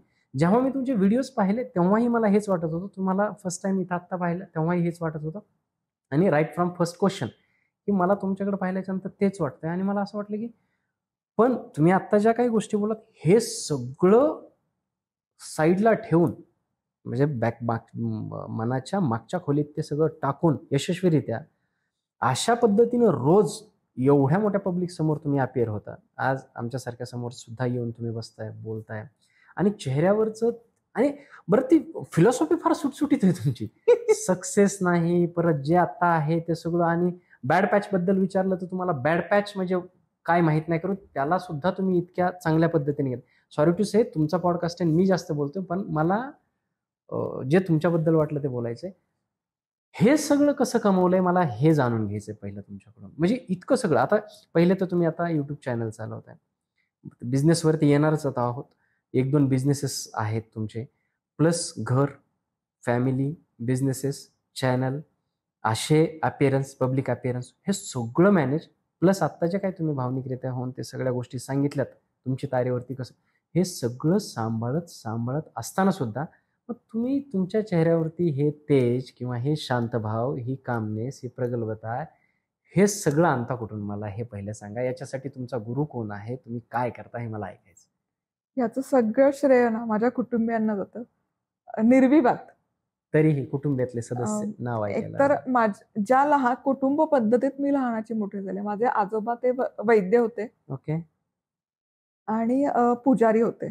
अच्छा. त्यामुळे उपजतच संस्कार झालेत. आणि वैद्य होते म्हणजे असं नाही की पहिले पैसे दे मग ट्रीटमेंट मिळेल, किंवा आता या गेल्यास पैसे नाही मिळाले म्हणून ट्रीटमेंट नाही. मी लहान मोठी अशी झाली आहे की रात्री पहाटे पण बैलगाड्या यायच्या ट्रीटमेंटसाठी घरी, आणि ते आढावेढा न घेता त्यांची राहायची सोय, खायची सोय आणि ट्रीटमेंट, आणि याच्या कुठलाच मोबदला ते अपेक्षित करायचं नाही, घ्यायचे नाही, अपेक्षितही करायचं नाही. तुम्हाला जर फायदा झाला तर लोक येऊन द्यायचे, मग ते द्यायचे ते भरभरून द्यायचे, ही गोष्ट वेगळी आहे. पण जोवर त्यांनी ते एथिक्स सेट केलं होतं की जोवर तुम्हाला गुण नाहीये तोवर मी नाही घेणार पैसे. त्यानंतर पुजारी होते, घरासमोरच विठ्ठलाचं मंदिर होतं, त्यामुळे काकड आरती, भजन, कीर्तन, हरिपाठ, हरिसप्ताह, हे सगळ्या वातावरणात मी लहानाची मोठी झाले. त्यामुळे हे कुठे ना कुठे रुजलंय. आणि आईबाबांचे संस्कार, त्यांचे एथिक. कारण एक खूप छान किस्सा सांगेल लहानपणीचा. जसं मी सांगितलं की खूप हालाकीच्या परिस्थितीत आम्ही लहानाचं मोठं झालो. तर एक 82चा म्हणजे मी जस्ट जन्मले त्यानंतरचा एक 4-5 वर्षाचा कालावधी खूप वाईट होता. कारण वडिलांना जस्ट तेव्हा मी झाल्यावर नोकरी लागली. मी ज्या दिवशी जन्मले त्या दिवशी वडिलांना नोकरीचा हे आलं होतं की तुम्हाला नोकरी मिळाली. मग त्या सुरुवातीचे 5-6 वर्ष त्यांच्या पुण्यात नव्हते, ते बाहेर होते. त्यामुळे पगार तुटून जा, मग मॅनेज कसं करायचं, दोन्हीकडचं खर्च. मग जे काही रेशनवर मिळतं ना, तेव्हा जी निकृष्ट दर्जाची ज्वारी किंवा बाजरी मिळायची तेवढंच रेशन दुकानामध्ये. हा, आणि दूध वगैरे नाही. जे रेशनमध्ये जेवढं मिळायचं तेवढंच आई शिजवायची आणि खाऊ घालायची. तर वाड्यात राहायचं, शेजारी दारं असतात, त्यामुळे असं ओपनच असतं ना वाड्यात, तसं काही. Open to all. हो, म्हणजे एकत्र कुटुंब पद्धती असं म्हटलं तरी चालेल. सगळे शेजारी खूप छान होते आमचं. म्हणजे तिसरं व्यक्ती आलं तर त्यांना असं वाटायचं की हे शेजारी नाही तर फॅमिली आहे. पण संध्याकाळची जेवणाची वेळ असायची, मग वरण भात गरम गरम शिजायचा, आणि मग तो झाकण उघडल्यावर किंवा ती डाळ गरम होत असताना जो सुवास एक दरवळायचा ना, तर मग मी आईला रोज विचारायचे की आई आपण वरण भात का नाही करत, म्हणजे आपल्याकडे का नाही होत, हे शेजारचे काकू करतात, आपल्या शहरी सगळ्यांकडे होतं, फक्त आपल्याकडेच का नाही होत. मग आता या उत्तराला म्हणजे तेव्हा तशी माझी आई पिडलेली होती, कारण तिला इथे एकटीला राहून आम्हाला दोघांना मॅनेज करायचं होतं, भावाची शाळा, मी खूप लहान होते, जेमतेम 4-1 वर्षांची असेल, 4-5 वर्षाची. पण आई कधी धीर सोडायचे नाही. करेल मी, आता जे आहे ते खा, करू करू करू असं करत करत एक दिवस आला की खरंच आमच्या घरामध्ये वरण भात शिजला. आणि तेव्हापासून ती जी चव आहे ना, की मस्त आंबेमोहर तांदूळ शिजवलेला, पिवळं धमक वरण, त्यामुळे मला वरण भात खूप प्रिय आहे. त्यामुळे मग ते मला असं वाटतं की ते आईकडून आलेले पेशन्स आहेत, की आई कधी चिडली नाही, रागवली नाही, किंवा असा का प्रश्न विचारते म्हणून मारलं नाही, की एखादीने तिचं स्ट्रेस, चिडचिड आमच्यावर काढू शकणं तिला सहज शक्य होतं. करू करू करू असं तिने सांगितलं की नाही, करू, आपण करू, आता जे केले ते तू खा. सो हे आई बाबांकडून आलंय, आजी आजोबा आहेत, त्यानंतर जसं कळतंय म्हणजे वयाच्या 17व्या वर्षापासून धर्माधिकारी सरांना मी फॉलो करते. चाणक्य मंडळ परिवाराचे संस्थापक श्री अविनाश धर्माधिकारी सर, त्यांना फॉलो करते. मग त्यांचे जे संस्कार, त्यांचं म्हणजे मी तेव्हा सकाळी घरातून बाहेर पडायच्या आधी 6-6:15 बाहेर पडायचे. वृत्तपत्र घरात आले की एक माझा छंद असायचा, FTP, फुकट ते पौष्टिक, कारण पैसे देऊन काही करणं शक्य नसायचं. मग तेव्हा खूप साऱ्या कार्यशाळा होत आणि त्या मोफत असायच्या धर्माधिकारी सरांच्या. त्यामुळे 6ला सुटले मी की सकाळी निघताना बघायचं आज कुठे काही आहे का सरांचं, की जायचं बसायचं. तेव्हा मी त्यांचं Jonathan Livingston Seagull live English स्कूलच्या पटांगणावर झालं होतं, अजूनही ते काटा येतो, ते त्यांचं ऐकलेलं, ते विचार. सो ते सीगलचे आलेले विचार, त्याची कार्यपद्धती, हे कुठे ना कुठे तिथूनही रुजलेलं आहे. आणि मला असं वाटतं की या सगळ्याचा एक थोडासा मिलाप झालेला आहे. त्यामुळे जे काही जर थोडंफार चांगलं असेल तर याचं श्रेय या सगळ्या मंडळींना जातं, तिथून शिकले. आणि मग नंतर जसं कळत गेलं, मग तसं योग आहे, अध्यात्म आहे, थोडं त्या निगडीत वाचन आहे, की असं म्हणतात की एक सर्टन स्टेज नंतर तुम्हाला ते कळतं की आता इथे केलं पाहिजे. मग ते सगळं सुरू आहे आणि त्याचा कुठे ना कुठे फायदा होता. आणि जे काही करते ना त्यामागे स्ट्रेंथ जी मिळते, जी ताकद मिळते, ती मला कधी कधी असं वाटतं की ही ईश्वर कृपा आहे आणि खूप मनापासून कृतज्ञता आहे. जर मागे वळून मला असं बघितलं तर मला नव्हतं ते शक्य. कुठे ना कुठे ती शक्ती, ती कृपा माझ्या पाठीशी आहे, त्यामुळे हे सगळं निभावून गेलं असं, आणि निभावून जात आहे की ही कुठे ना कुठे कृपा आहे, आशीर्वाद आहे थोडा मोठ्यांचे, त्यामुळे हे सुसह्य होते आणि निभावूनही जाते. मधुराताईचं डेली रुटीन काय आहे सध्या? का मी सुरुवातीलाच सांगितलं, मला माइंडसेट जाणून घ्यायचं आहे अशा व्यक्तींचं. काय आहे डेली रुटीन? आपण आता कॅटेगराईज करतो माणसांना, म्हणून एक अर्ली बर्ड म्हणतो आणि एक नॉक्टर्नल म्हणतो, दिशाचर आणि निशाचर. तर मी दिशाचर आहे. मला सकाळी भल्या पहाटे उठायला जरी तुम्ही म्हणाल तरी मला आवडतं. सध्या मी 5:15ला उठते. उठले की इनिशियल जे काही असेल, मग योग, ध्यान, मुलीचा डबा करून द्यायचा असतो, तिची शाळा सुरू झाली आहे, उपासना, त्याला नियमित वेळ देते. आणि मग 9 नंतरचा जो वेळ असतो किंवा 8 नंतरची जी वेळ असते ती इधर 8ला डॉट शूट सुरू होतं, शूट नसेल तर मग त्याचं प्लॅनिंग, अभ्यास, वाचन. डेली असतं मला डेली फिजिबल नाही होत, म्हणजे नियोजनला बऱ्यापैकी वेळ देते मी. 3-1 आठवडे नियोजनला जातात, प्लॅनिंगला जातात, मग महिन्यातले 3 दिवस डेडिकेटेड असतात की ते शूटला देते. मग एकदा सकाळी 8ला सुरू केलं की आता एक 4-5 पर्यंत होतात, त्याच्यात 4-5 एपिसोड होतात. अशा सलग 3 दिवस केलं की माझी महिनाभराची बँक क्रिएट होते. त्यामुळे कॅमेरा समोर मी फार एक महिन्यातले 3-4 दिवस असते. अदरवाईज बाकीचा वेळ मग अभ्यास करणं, वाचन करणं, मुलांबरोबर वेळ घालणं, हे सगळं आवडतं. किंवा मग प्रवास आहे. वाचन आवडतं? वाचन आवडतं. कुठल्या प्रकारचं वाचन आवडतं? साहित्यात मी फार कमी रमते, पण मी प्रयत्न करते की म्हणजे कमीत कमी ज्ञानपीठ पुरस्कार विजेते आहेत, म्हणजे वि. स. खांडेकर आहेत, भालचंद्र नेमाडे आहेत, कुसुमाग्रज आहेत, तर त्यांची पुस्तकं आता म्हणजे असं स्वतःला एक शिस्त लावून मी वाचते. मोस्टली तेच वाचता तुम्ही? नाही, सुरुवात केली साहित्यामध्ये, पण मूळ आता जे माझं काम आहे त्या निगडीत, की जर मी खाद्य संस्कृती म्हणते तर ती कुठपासून सुरू झाली, त्याची मुहूर्तमेढ कुठे, मग आर्य संस्कृती, सिंधू संस्कृती, तेव्हा कुठल्या प्रकारचे धान्य होते, तेव्हा काय शिजत होतं, आपल्या वेदशास्त्रांमध्ये काय लिहिलंय, तिथून मग हळूहळू महाराष्ट्राची संस्कृती कशी विकसित होत गेली. तर हा माझा इतिहास एक अभ्यासाचा, खाद्य संस्कृतीचा इतिहास, तो एक आवडीचा भाग आहे. मग त्याच्यामध्ये जास्त कल आहे, त्यात मी जास्त रमते. चित्रपट वगैरे पाहता? फार कमी, खूप कमी. पण कुटुंबासोबत जेव्हा मी वेळ घालवतो तेव्हा बघतो. फ्रेंड्स माझं आणि मनस्वीचं, आता माझ्या मुलीचं एक बघतो आम्ही. मुलीसाठी बघता? हा. आता आपण रेसिपीवर येत्या. मूळ आपला जो आहे, रेसिपीज बनतात कशा? म्हणजे सुरुवातीला आता जसं तुम्ही सांगितलं की तुमचा स्ट्रगल असतो की मी महिन्यातून 3 दिवसच कॅमेरा समोर येते आणि त्या रेसिपीज वगैरे, ऍक्च्युअल जे व्हिडिओज आहेत ते 3 दिवस, बाकी त्याची तयारी खूप जास्त असेल ना, की पर्टिक्युलर एक वांग्याचं भरीत बनवण्याची रेसिपी करायची, तर ती तुम्हाला ट्राय करावी लागत असेल असं पहिले. याच्यातल्या काही गमती जमती? कमाल आहेत, भरपूर आहेत.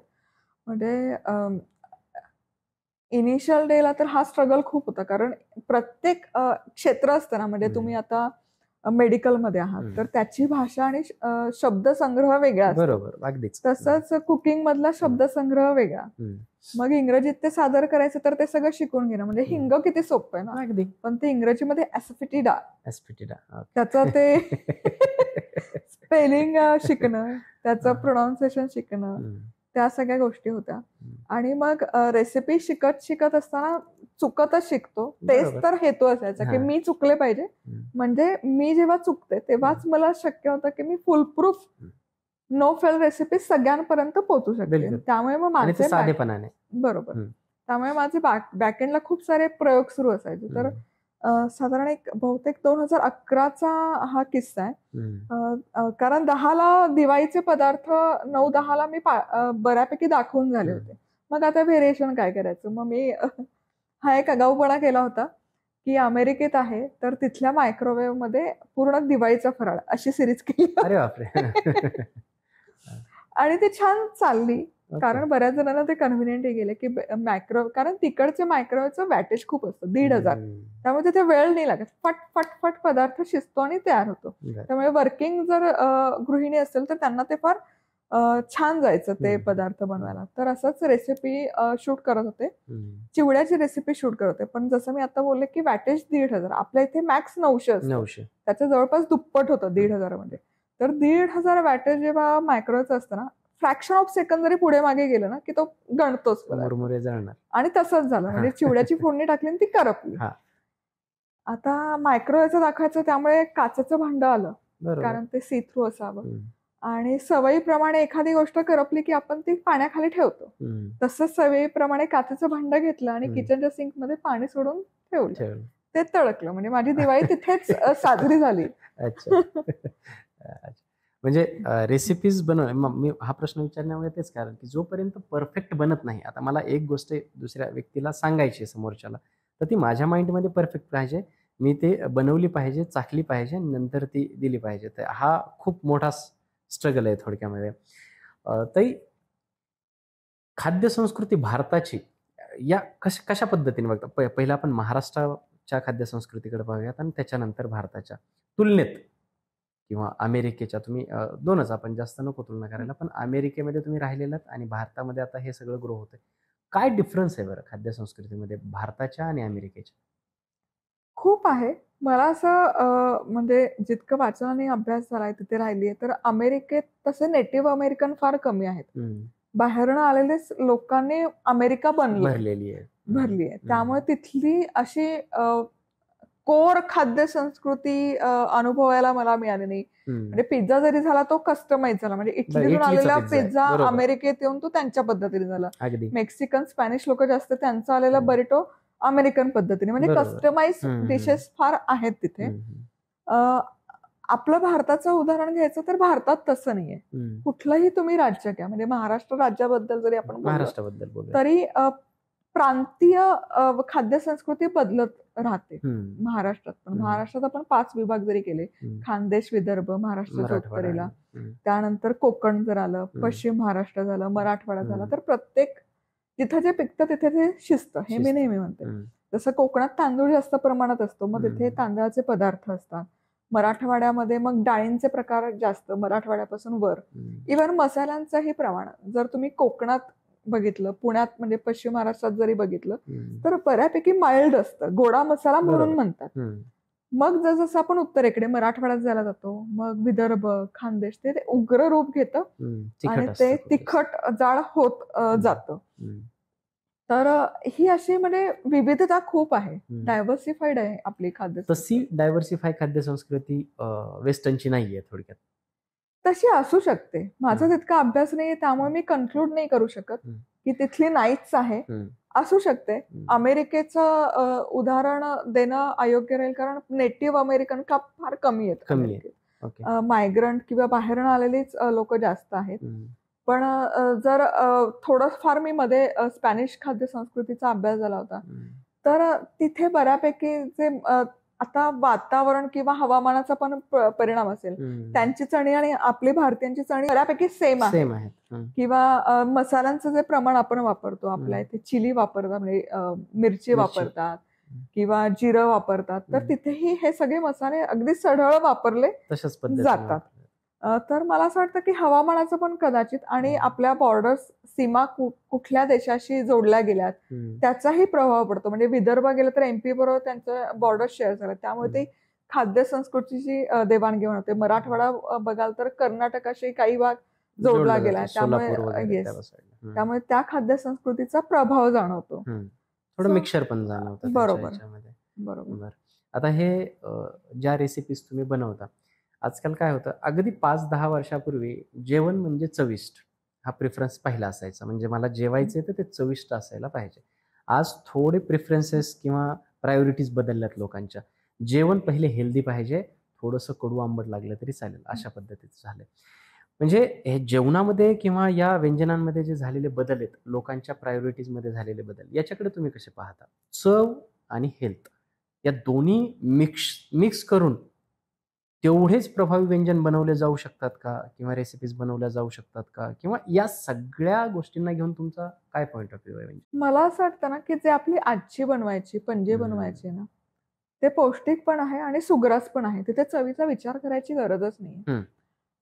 आता हे प्रभाव चवीचा कशामुळे झाला? कदाचित पॅकेज फूड आलंय, बाहेरची खाद्य संस्कृती इथे आलीये, त्यामुळे मग आपण डिफरन्शिएट करायला लागलोय की हे चवदार आहे, आपलं नाहीये. तर असं नाहीये, जे आपलं रोजच्या स्वयंपाकात बनतं ना, ते पौष्टिकही असतं, साधंसुधंही असतं, पौष्टिकही असतं आणि सुग्रासही होतं. म्हणजे अगदीच उदाहरण द्यायचं तर फोडणीचं, आपला कुठलाच पदार्थ फोडणीशिवाय होत नाही. तर त्यात जे जिन्नस असतात अगदी बेसिक असतात, मोहरी, जिरं, हिंग, कढीपत्ता, पण त्याने जी चव द्विगुणित होते ती बाकी नाही कुठल्या मसाल्याने होत.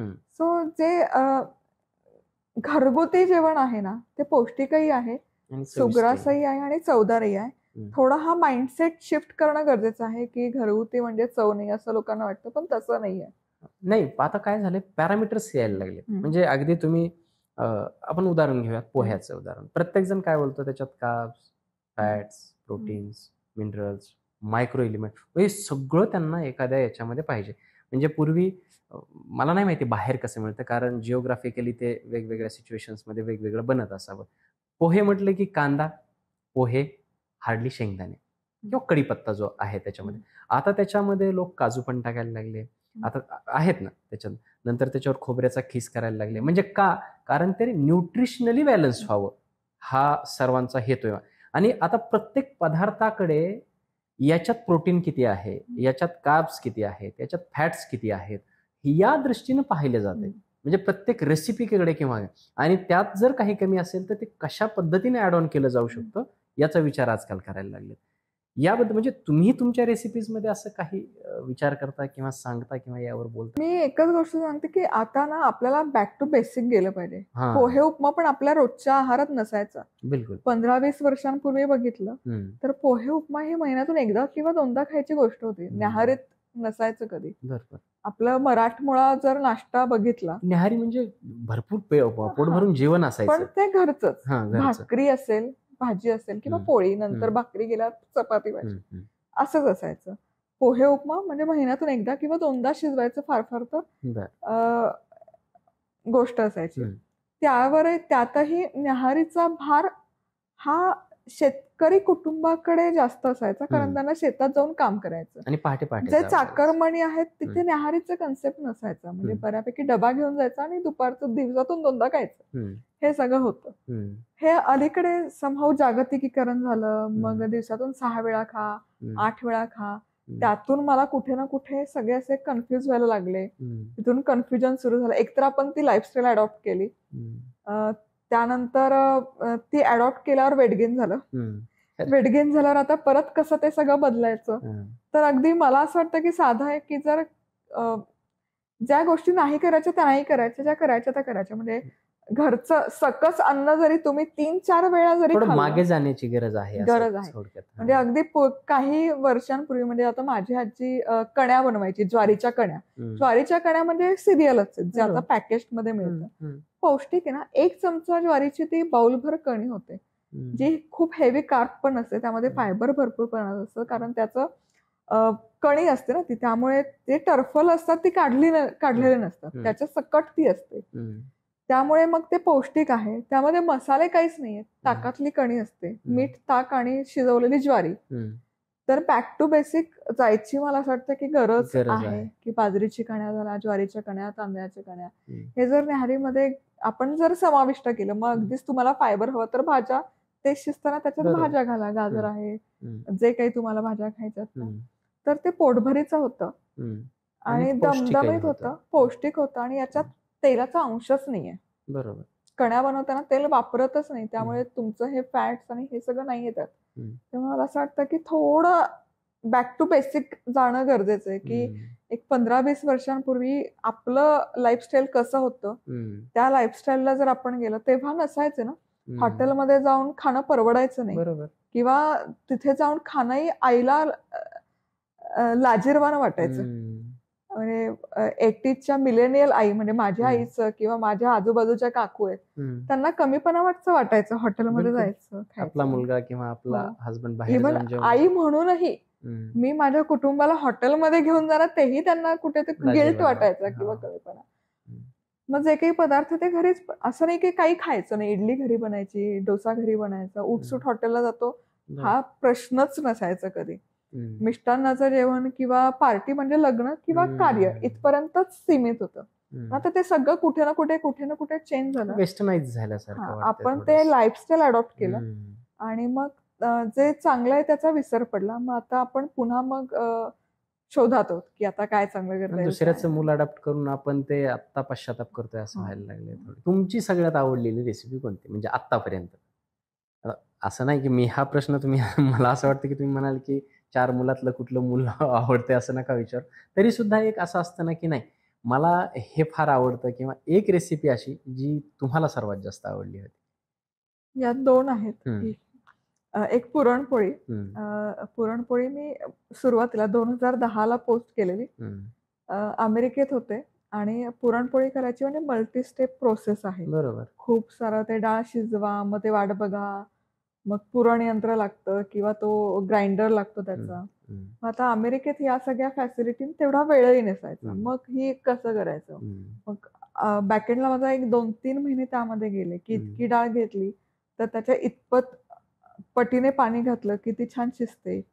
मग हे मल्टी स्टेप प्रोसेस 2 स्टेपवर आणून ठेवली, की पुरण न वाटता पुरणपोळी.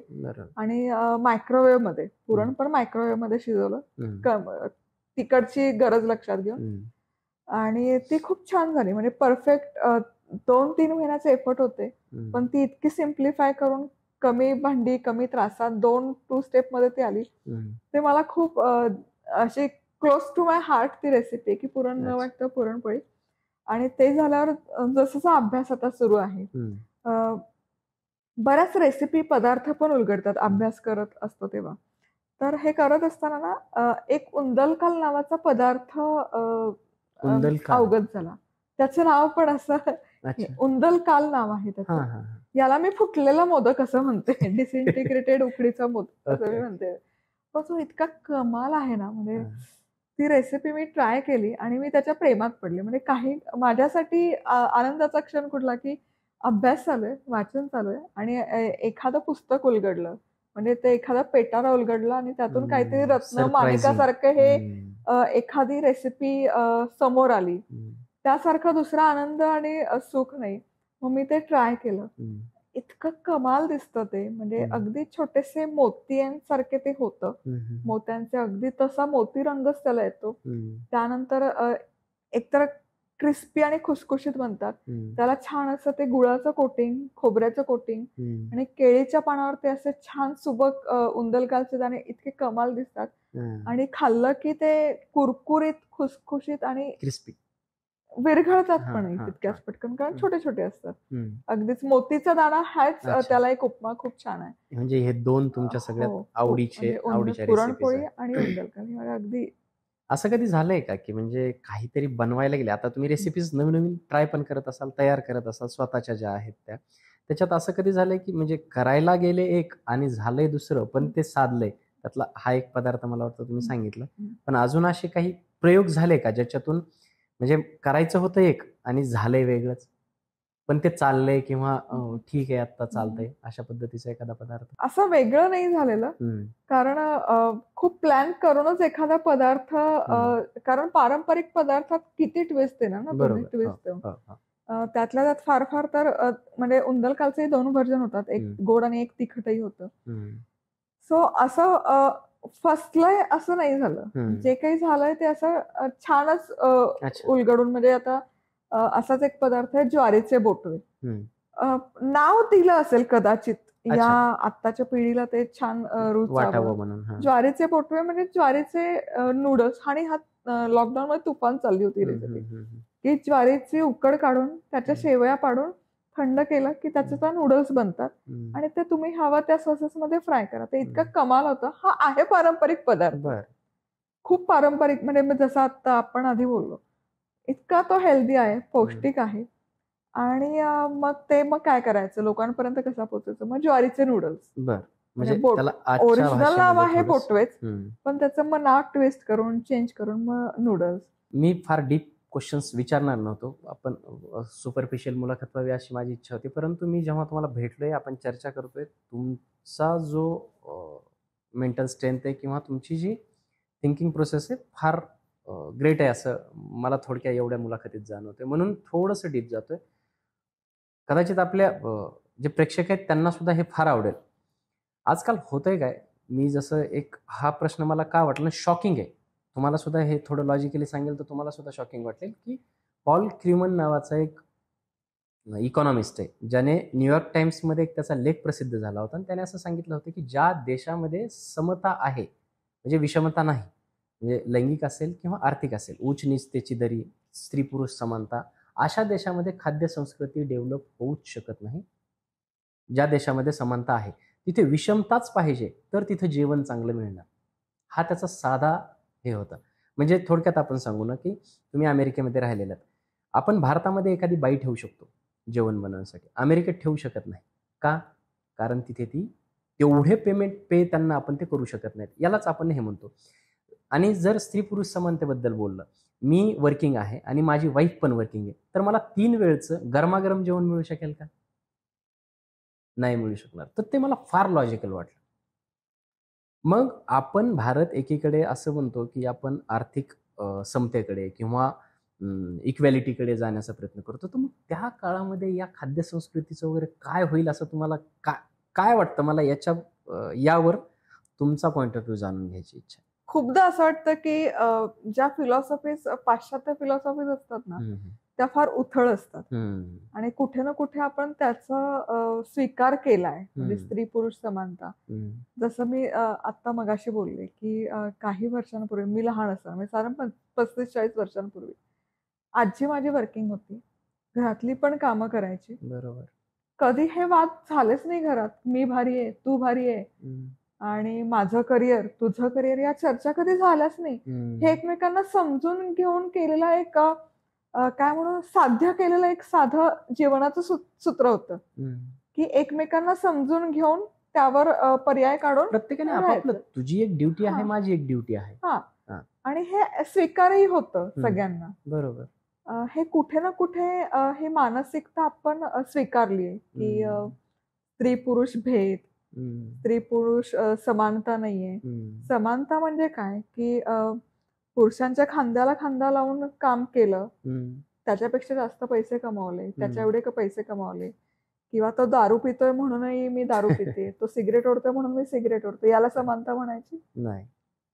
तो या कॅटेगरीज मलाही नाही समजत. एक रिलेशनशिप आहे ना, साधी गोष्ट आहे की जसं आपण वैयक्तिक आयुष्यात स्वतःला म्हणतो की तू तुझ्या स्ट्रेंथ आणि विकनेसेस ओळख आणि त्याच्यावर काम कर, हेच दोघांच्या नवरा बायकोच्या रिलेशनशिप मध्ये पण ते अप्लाय करायला काहीच हरकत नाही. आणि हे फार आहे ना नैसर्गिकरित्या आलेलं आहे. म्हणजे मातृत्व आहे तर ते लहान मूल सांभाळणं, त्याचं संगोपन करणं हे नैसर्गिकरित्या आपल्या एक आईकडे असतं.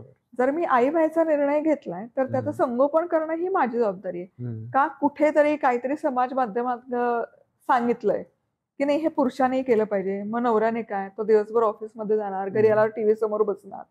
हे बरोबर आहे असं मला म्हणायचं नाही, पण ही वादाची गोष्ट असू शकते का असं मला कधी कधी वाटतं. की जर या गोष्टीत म्हणजे माझं उदाहरण देते की मी आय नो की मी आई आहे आणि मला हे छान जमतंय करायला, मी आनंदाने करते, तर मग मी नवऱ्याकडे डोकं का फोडू किंवा त्याचा अट्टहास का करू की नाही तू हे केलंच पाहिजे, तू ही रात्र जागलंच पाहिजे किंवा तू तिचं सुईशू काढलं पाहिजे. हे खूप कमालीच्या टोकाचं आपल्याकडे ताणलं जातात हे विषय.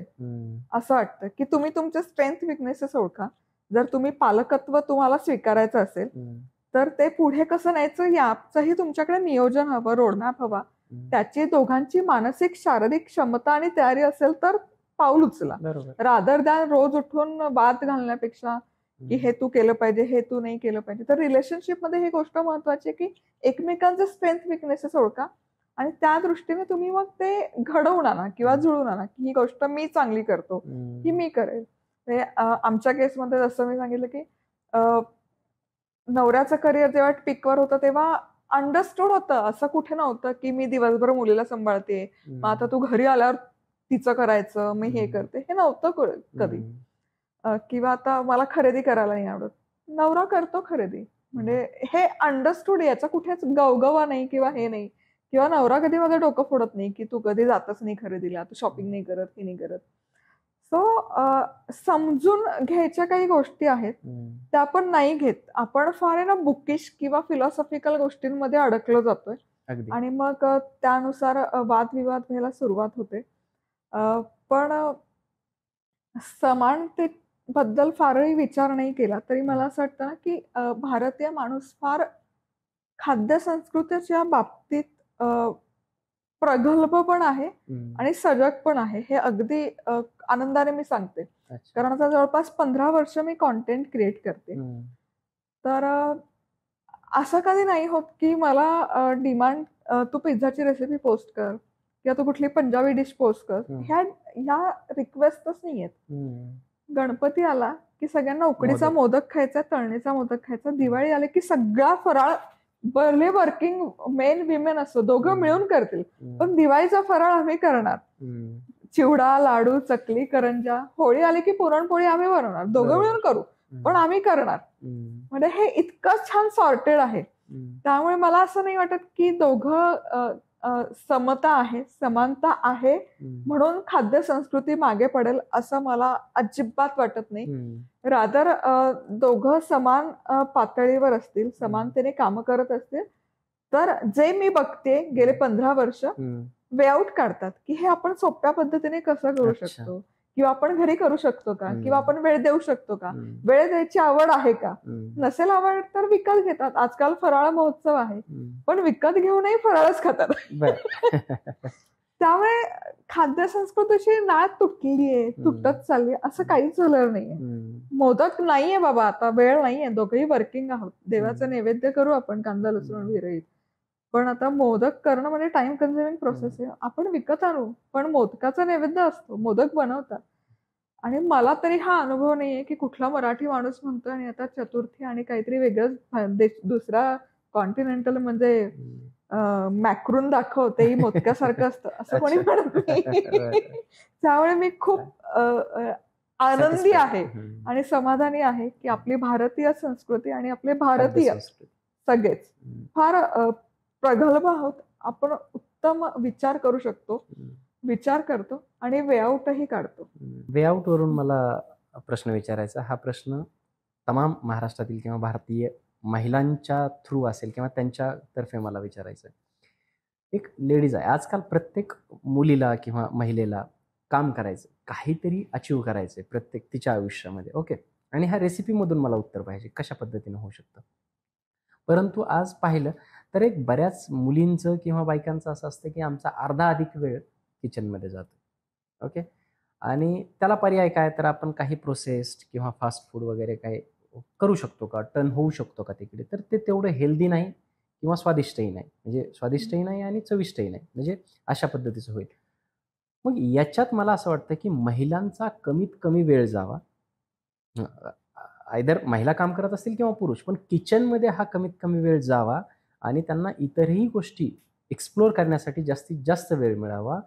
अशा काही रेसिपीज ज्या चविष्ट असतील आणि ज्या पौष्टिक देखील असतील, अशा रेसिपीज काही येत्या काळामध्ये तुम्ही काय वाटतं की अशा बनायला पाहिजेत का, आणि त्याच्यात तुम्ही काही प्रयत्न करणार आहेत? जे आपलं आहे ना घरगुती, आपण जे म्हणतो वरण भाताचा कुकर, डाळीला फोडणी, एक फळभाजी किंवा पालेभाजी, हा जो आपला आहार आहे ना, तितका रुचकर पौष्टिक आहार दुसऱ्या कशातच नाहीये. मग याच्यात सोपं करायचं असेल तर मग त्या दृष्टीने आता पटकन बनवायचं असेल तर तशी साधनं आता उपलब्ध झालेत. फूड प्रोसेसर आहे की ज्याच्यात तुम्ही भाज्या चिरू शकता, कणिक मळू शकता, म्हणजे तो तुमचा वेळ वाचतो. किचन अप्लायन्सेस आहेत, स्टीम कुकर आहेत. या ज्या आधुनिक सुविधा आहेत, इलेक्ट्रिकल अप्लायन्सेस आहेत, किचन अप्लायन्सेस आहेत, त्यात जर थोडं इन्व्हेस्ट केलं, हे मी नेहमी सजेस्ट करते महिलांना, की तुम्ही नका कांदा चिरत बसू, तुमच्याकडे वेळ नसेल तर, तुम्हाला वर्किंग असाल तर. या सगळ्या गोष्टीला छान छान गॅजेट्स आहेत, अप्लायन्सेस आहेत. कणिक मळायला वेळ लागतो, फूड प्रोसेसर आहे, त्याच्यात करा की वेळ वाचेल आणि तो वेळ कुठे ना कुठे तुम्हाला सत्कारणी लावता येईल. सो बेसिक जे आहे ना, तिथेच बॅक टू बेसिक जायची गरज आहे. बेसिक स्वयंपाक जर तुम्हाला शिकता आला ना, तर तुम्ही तो रुचकर झाला तर बाकीकडे वळायची गरजच नाहीये. जे आपण लहानपणापासून वरण भात किंवा भाजी आमटी, फळभाजी एखादी परिपूर्ण आहार आहे. म्हणजे फळभाजीतून छान फायबर मिळतात, पोषण मिळतं. डाळ आहे, त्याच्यात काही भाज्या घालून आमटी वगैरे केली तर त्याच्यातून प्रोटीन्स मिळतात. भाकरीचे प्रकार आहेत वेगवेगळे. सो हे सगळं केलं तर रेसिपी नव्याने क्युरेट करायची गरज नाही. मला असं वाटतं आता प्रयत्न सुरूच असतो, जसं की आता बॅचलर बेसिक रेसिपी सिरीज सुरू केली की बॅचलर लोकांनाही कुठे न अडता बेसिक तरी करता आलं पाहिजे. मग जर बेसिकच तुम्ही शिकलात की कसं करायचं, तिथे जर काही कन्फ्युजन असेल, तिथे क्लॅरिटी असेल ना, तर अगदी म्हणजे इनोव्हेशन करायची गरज नाहीये.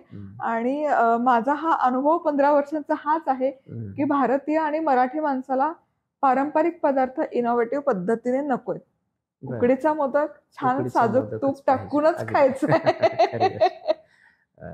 आता आपण पॉडकास्टच्या शेवटच्या टप्प्यात आहोत. त्याच्यात माझा शेवटच्या टप्प्यातला पहिला प्रश्न आहे तुमच्या बिझनेस बद्दल. सध्या बिझनेसेस काय आहेत? युट्यूब चॅनल सोडून आपले काय करता? म्हणजे तुम्ही 2016 मध्ये मराठी चॅनल सुरू केलं. बाय दॅट टाइम 7-8 वर्ष मी कॉन्टेंट क्रिएशन माझं काम सुरू होतं. 2017 साली हैदराबाद मध्ये मी होते, एका छान राऊंड टेबल आणि सेमिनार असं सगळं होतं. त्यामध्ये फार असे नामवंत टेलिव्हिजन शेफ होते, सेलिब्रिटी शेफ होते, ज्यांच्याकडून आम्ही रेसिपी शिकत होतो, डिस्कशन होत होते, राऊंड टेबल डिस्कशन होत होते. तर सर लंचचा सेशन सुरू होता, राऊंड टेबल आणि इन कॅज्युअल गप्पा वगैरे सुरू होता.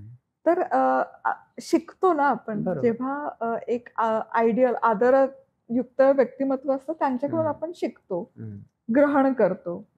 तर असंच चर्चा होत असताना मग ते सांगत होते की ते शेफ की कसं त्यांनी त्यांचा एक ब्रँड छान लॉन्च केला आणि मग तो आता फक्त भारतात नाही तर इंटरनॅशनली पण तो किती छान चालतोय. हे सगळं छान डिस्कस झालं, चर्चा झाला. एंड ऑफ द डे एक आयडिया क्लिक झाली. तो माझा बिझनेस पार्टनर ऍक्च्युअली त्याला क्लिक झाली. बरे जर टेलिव्हिजन सेलिब्रिटी स्वतःचा ब्रँड करू शकतात, इंटरनॅशनली तो सेल करू शकतात, तर मग डिजिटल सेलिब्रिटीज का नाही? आणि मी जसं सांगितलं, मी स्वतःला सेलिब्रिटीज समजतही नव्हतं तेव्हा. आमचे 1 मिलियन सबस्क्रायबर पण नव्हते झाले. 16ला चॅनल सुरू केलं, 17च्या मिड 17ला आम्ही भेटलो होतो हैदराबादमध्ये. म्हणलं वेडायस का तू, असंच माझी रिॲक्शन होती. डिजिटल कॉन्टेंट क्रिएटर कसा ब्रँड करणं आणि कसा सेल करणं. मग आम्ही आमचं परतीच्या प्रवासाला आलो. मी माझ्या कामात व्यस्त झाले आणि 3 महिन्यानंतर त्याचा कॉल आला की बजेट्स अप्रूव्ह झालेत आणि आपल्याला आपला ब्रँड लॉन्च करायचा. म्हणजे मी उडालेच होते. बजेट्स अप्रूव्ह म्हणजे फंड मिळाला होता? फंड रेझिंग झालंय. ओके. आणि तोवर आम्ही न प्रॉडक्ट ठरवलं होतं. बिझनेस आयडिया नसताना? हो. डिजिटल कॉन्टेंट क्रिएटरनी स्वतःचा ब्रँड लॉन्च करायचा या फक्त एका आयडियावर आम्ही खूप छान फंड रेझिंग केलं होतं. आणि मग फंड तर रेज झाले, मग आता करायचं काय? त्यावेळेस तुम्ही काय बिझनेस करणार हेही माहित नव्हतं? फक्त आयडिया होती की डिजिटल कॉन्टेंट क्रिएटरने स्वतःचा ब्रँड लॉन्च करायचा, ही फक्त आयडिया होती. त्या आयडियाच्या बेसिसवर दणदणीत फंड रेझिंग झालं. त्यावेळेस किती फॉलोअर्स होते तुमचे, सबस्क्रायबर्स? मी सांगितलं ना, एक 7-8 लाख असतील. 1 मिलियन पण 7-8 लाख. ओके. कारण 16 एंडला मी सुरू केलं आणि 18च्या इनिशियल फेजला आपण क्रॉस केले 1 मिलियन. त्यामुळे 7-8 लाख असतील. आणि मग बजेट जर अप्रूव्ह झाले, फंड रेझिंग झालं, मग आता करायचं काय? मग आमच्या चर्चा सुरू झाल्या, काय करायचं. मग मी म्हटलं की आपण आहे ना, जे माझं आहे काम त्याला इनलाईन करूयात, ते सोडून मला काही करायचं, कारण त्याने माझा जो कनेक्ट आहे, जो इमोशनल कनेक्ट आहे, तोच मला कंटिन्यू करायचा. मग मराठी चॅनल सुरू केल्यापासून एक कॉमन तक्रार होती की तू जे बनवते ना, त्याला जे चव येतोय किंवा तो जो छान रंग दिसतो ना, तो कुठेतरी आमच्या घरात मिसिंग आहे.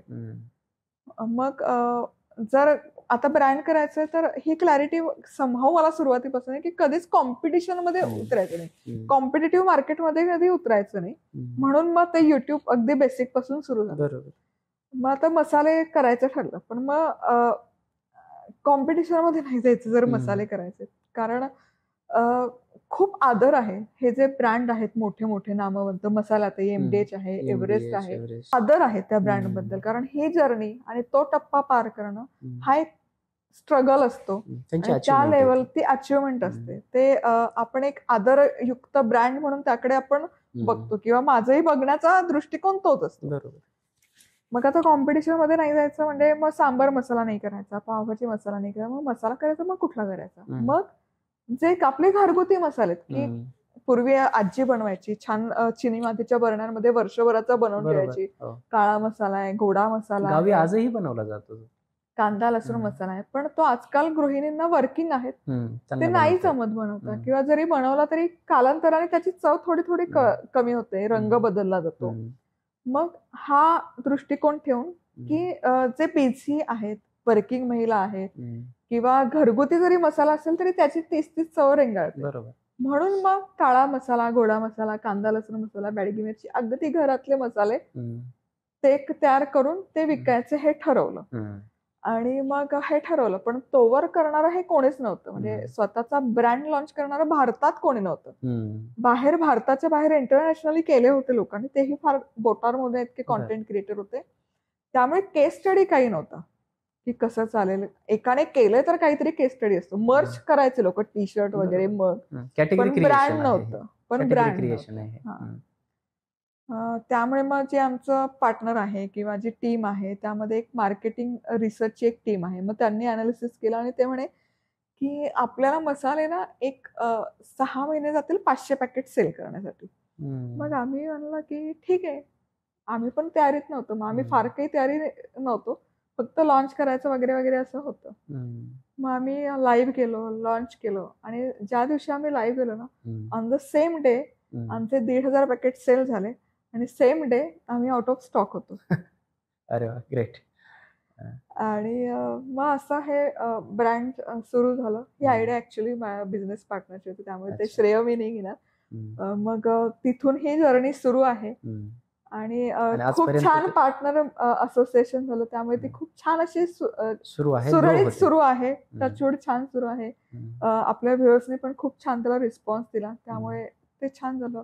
नंतर पुस्तकांचंही तसं झालं. पुस्तक अर्थात माझ्यासाठी बिझनेसचा सोर्स नाहीये. जे काही रॉयल्टी येते ती आपण सत्कार्यासाठी देतो, पुस्तकातून जी आलेली आहे. पण पुस्तक पण पाककृतीचं पुस्तक लिहिताना 2017 साली मी पहिलं पुस्तक केलं. त्यानंतर मी खूप नामवंत प्रकाशकांकडे गेले पुण्यातल्या.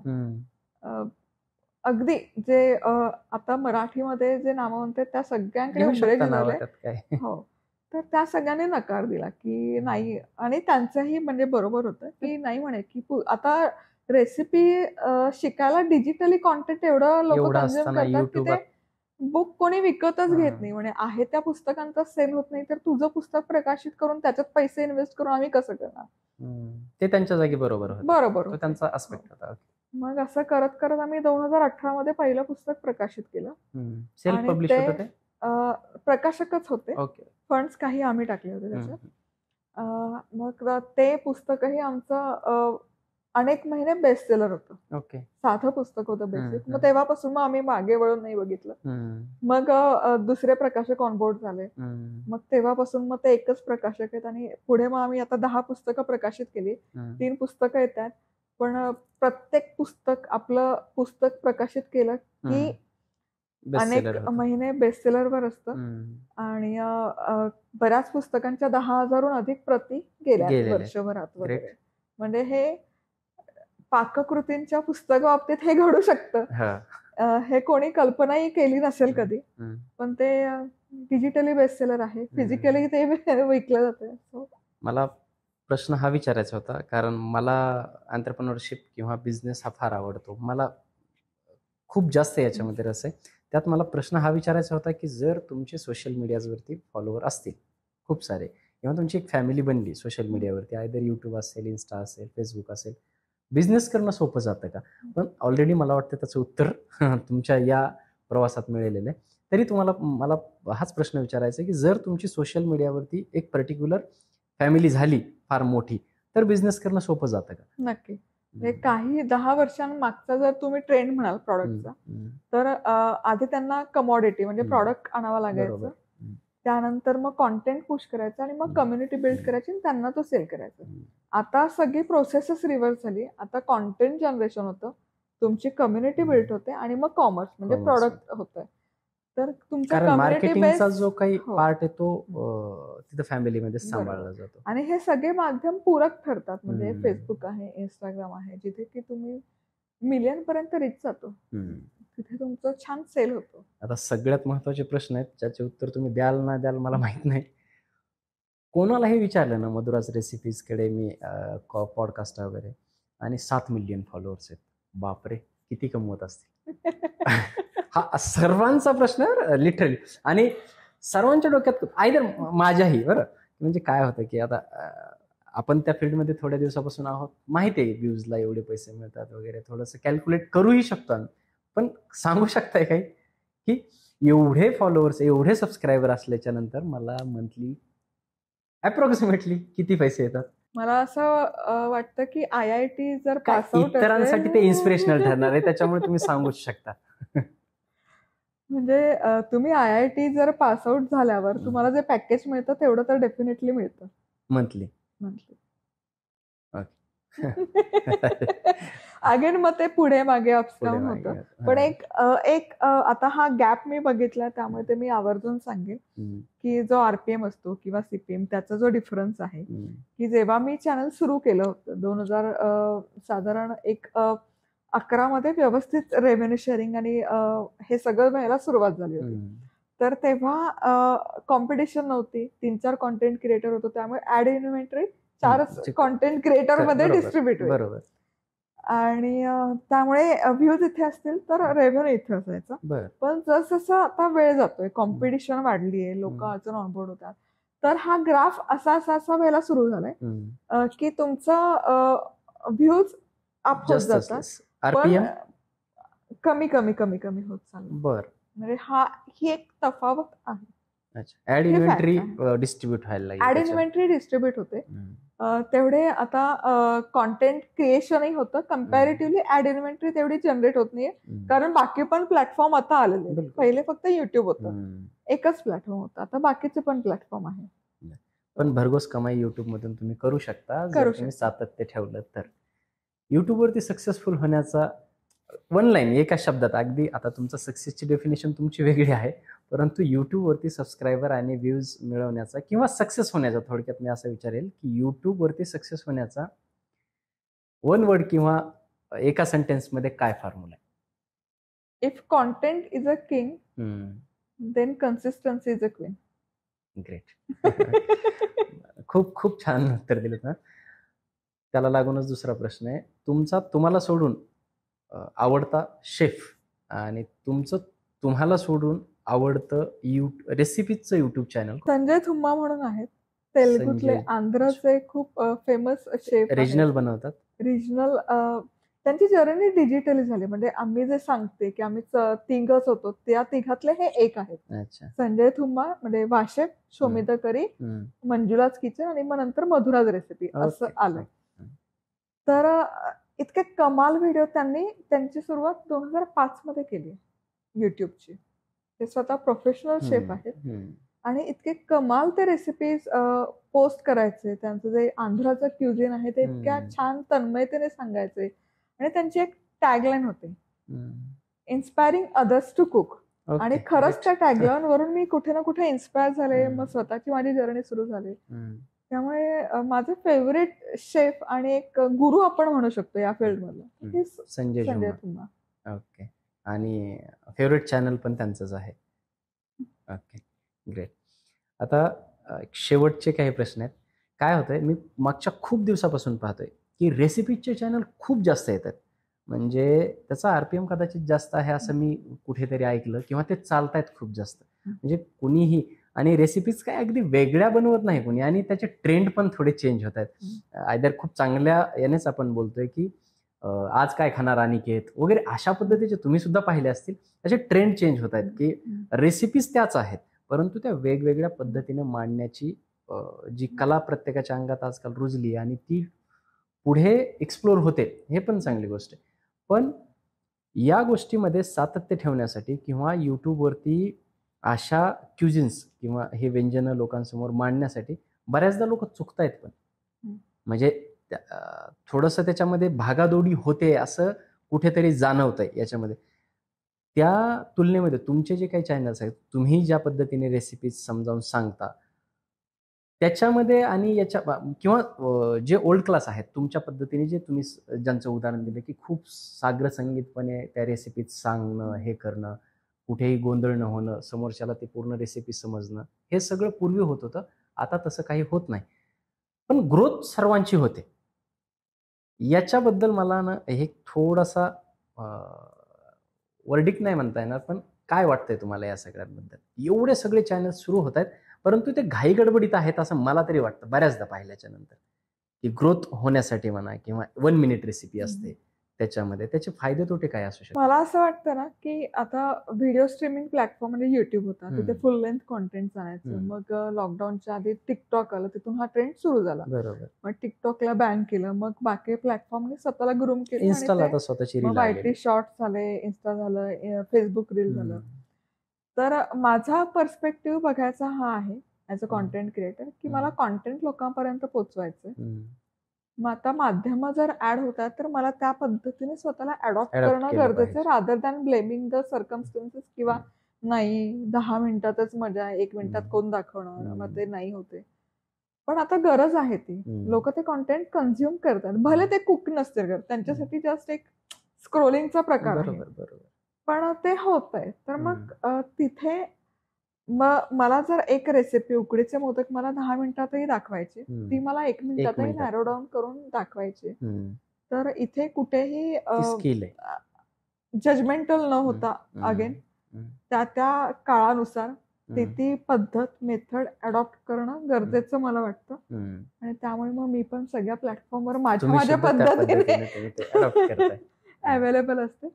पण ऍट द एंड मला आनंद होतो की अनिकेतचा आहे, किंवा नलिनीताई दाखवतात, रेड सॉइल स्टोरीज आहे, उत्तम करतात. म्हणजे कॉन्टेंट ते आर्टिस्टिकली जे करतात ना, 1 मिनिटात रेड सॉइल स्टोरीजचं जर तुम्ही बघितलं असेल, कोकणातली खाद्य संस्कृती 1 मिनिटात इतकं छान नरेट करतात. किंवा नलिनीताई इतकं ते कायम आनंदी असतात, त्यांची पर्सनॅलिटी इतकी छान आहे, इतक्या छान रीतीने ते कोळी फूड किंवा सी फूड लोकांपर्यंत पोहोचवतात. तर मला असं वाटतं की माध्यम कुठलंही असो, किती शॉर्ट ड्युरेशन मध्ये असो, ऍट द एंड त्याचा रीच आहे. आणि निश जर रीच आता आजकाल म्हटलं जातं, तर रीच आहे, तर वाय नॉट. खूप छान वाटलं तुमच्याशी गप्पा मारल्याच्या नंतर. तुमचा काय एक्सपिरियन्स आहे, तुम्हाला कसं वाटलं? या पॉडकास्टच्या दरम्यान? मला खूप छान वाटलं. म्हणजे पहिल्यांदा मला असं वाटतं मी इमोशनली ओपन अप झाले या पॉडकास्टमध्ये. यापूर्वी खूप पॉडकास्ट दिलेत. कदाचित एक सायकोलॉजिकल अंडरस्टँडिंग लागतं. ते तुम्ही डॉक्टर आहात त्यामुळे ते कुठे ना कुठे तारा कनेक्ट झाला. आणि मला खूप छान वाटलं की तुमच्या या निमित्ताने तुमच्याबद्दलही मला खूप छान जाणून घेता आलं. आणि हे माझ्यासाठी टेकअवे खूप असतं जेव्हा मी कोणाला भेटते, बोलते की तुम्ही स्वतः डॉक्टर आहात. त्यानंतर तुम्ही स्वतः बेस्ट सेलर पुस्तक लिहिलंय बहिर्जी नाईकांचं, ज्यांच्या 5 आवृत्त्या ऑलरेडी सोल्ड आउट आहेत. पुढचं पुस्तक तुमचं येतंय. तुम्ही चित्रपट पण प्रदर्शित केलेले आहेत, स्वतः लिहून त्यात काम करूनही केलं. अजून एक चित्रपट येतोय. पहिला चित्रपट तुमचा कॅन्सला गेला. म्हणजे इतकं छान व्यक्तिमत्व माझ्यासमोर आहे. Thank you so much. आणि हे जाणून घेऊन मलाही खूप छान वाटलं. माझ्यासाठी हे टेकअवे आहे. आणि शिकायला मलाही तुमच्याकडून भरपूर मिळालं की बापरे काय काय करू शकतो आपण. सो खूप छान अनुभव होता. खूप छान वाटलं गप्पा मारताना. आणि तो जो इमोशनल कनेक्ट झाला ना तो खूप छान झाला. मी सुद्धा पॉडकास्ट तुमचे 1-2 पाहिले. हे या पॉडकास्टच्या पूर्व, कारण मला काही विचारायचे होते प्रश्न आणि मलाही वाटत होतं की जे सर्वांनी विचारलं ते न विचारता एका वेगळ्या अँगलने आपण हा पॉडकास्ट कंडक्ट करावा, त्यासाठी ते होतं. आणि मी सुद्धा खूप हॅपी आहे की तुम्ही इमोशनली इथे बोलू शकलात किंवा तुम्ही कनेक्ट होऊ शकलात. खूप खूप धन्यवाद मॅम. आणि खरंच तुम्हाला भेटून तुमच्याशी बोलून खूप जास्त आनंद झाला. एकतर एवढ्या मोठ्या सेलिब्रिटी गेस्ट 1-1.5 तासाचा वेळ कसा गेला ना ते कळलं नाही. खूप खूप धन्यवाद. धन्यवाद. Thank you so much.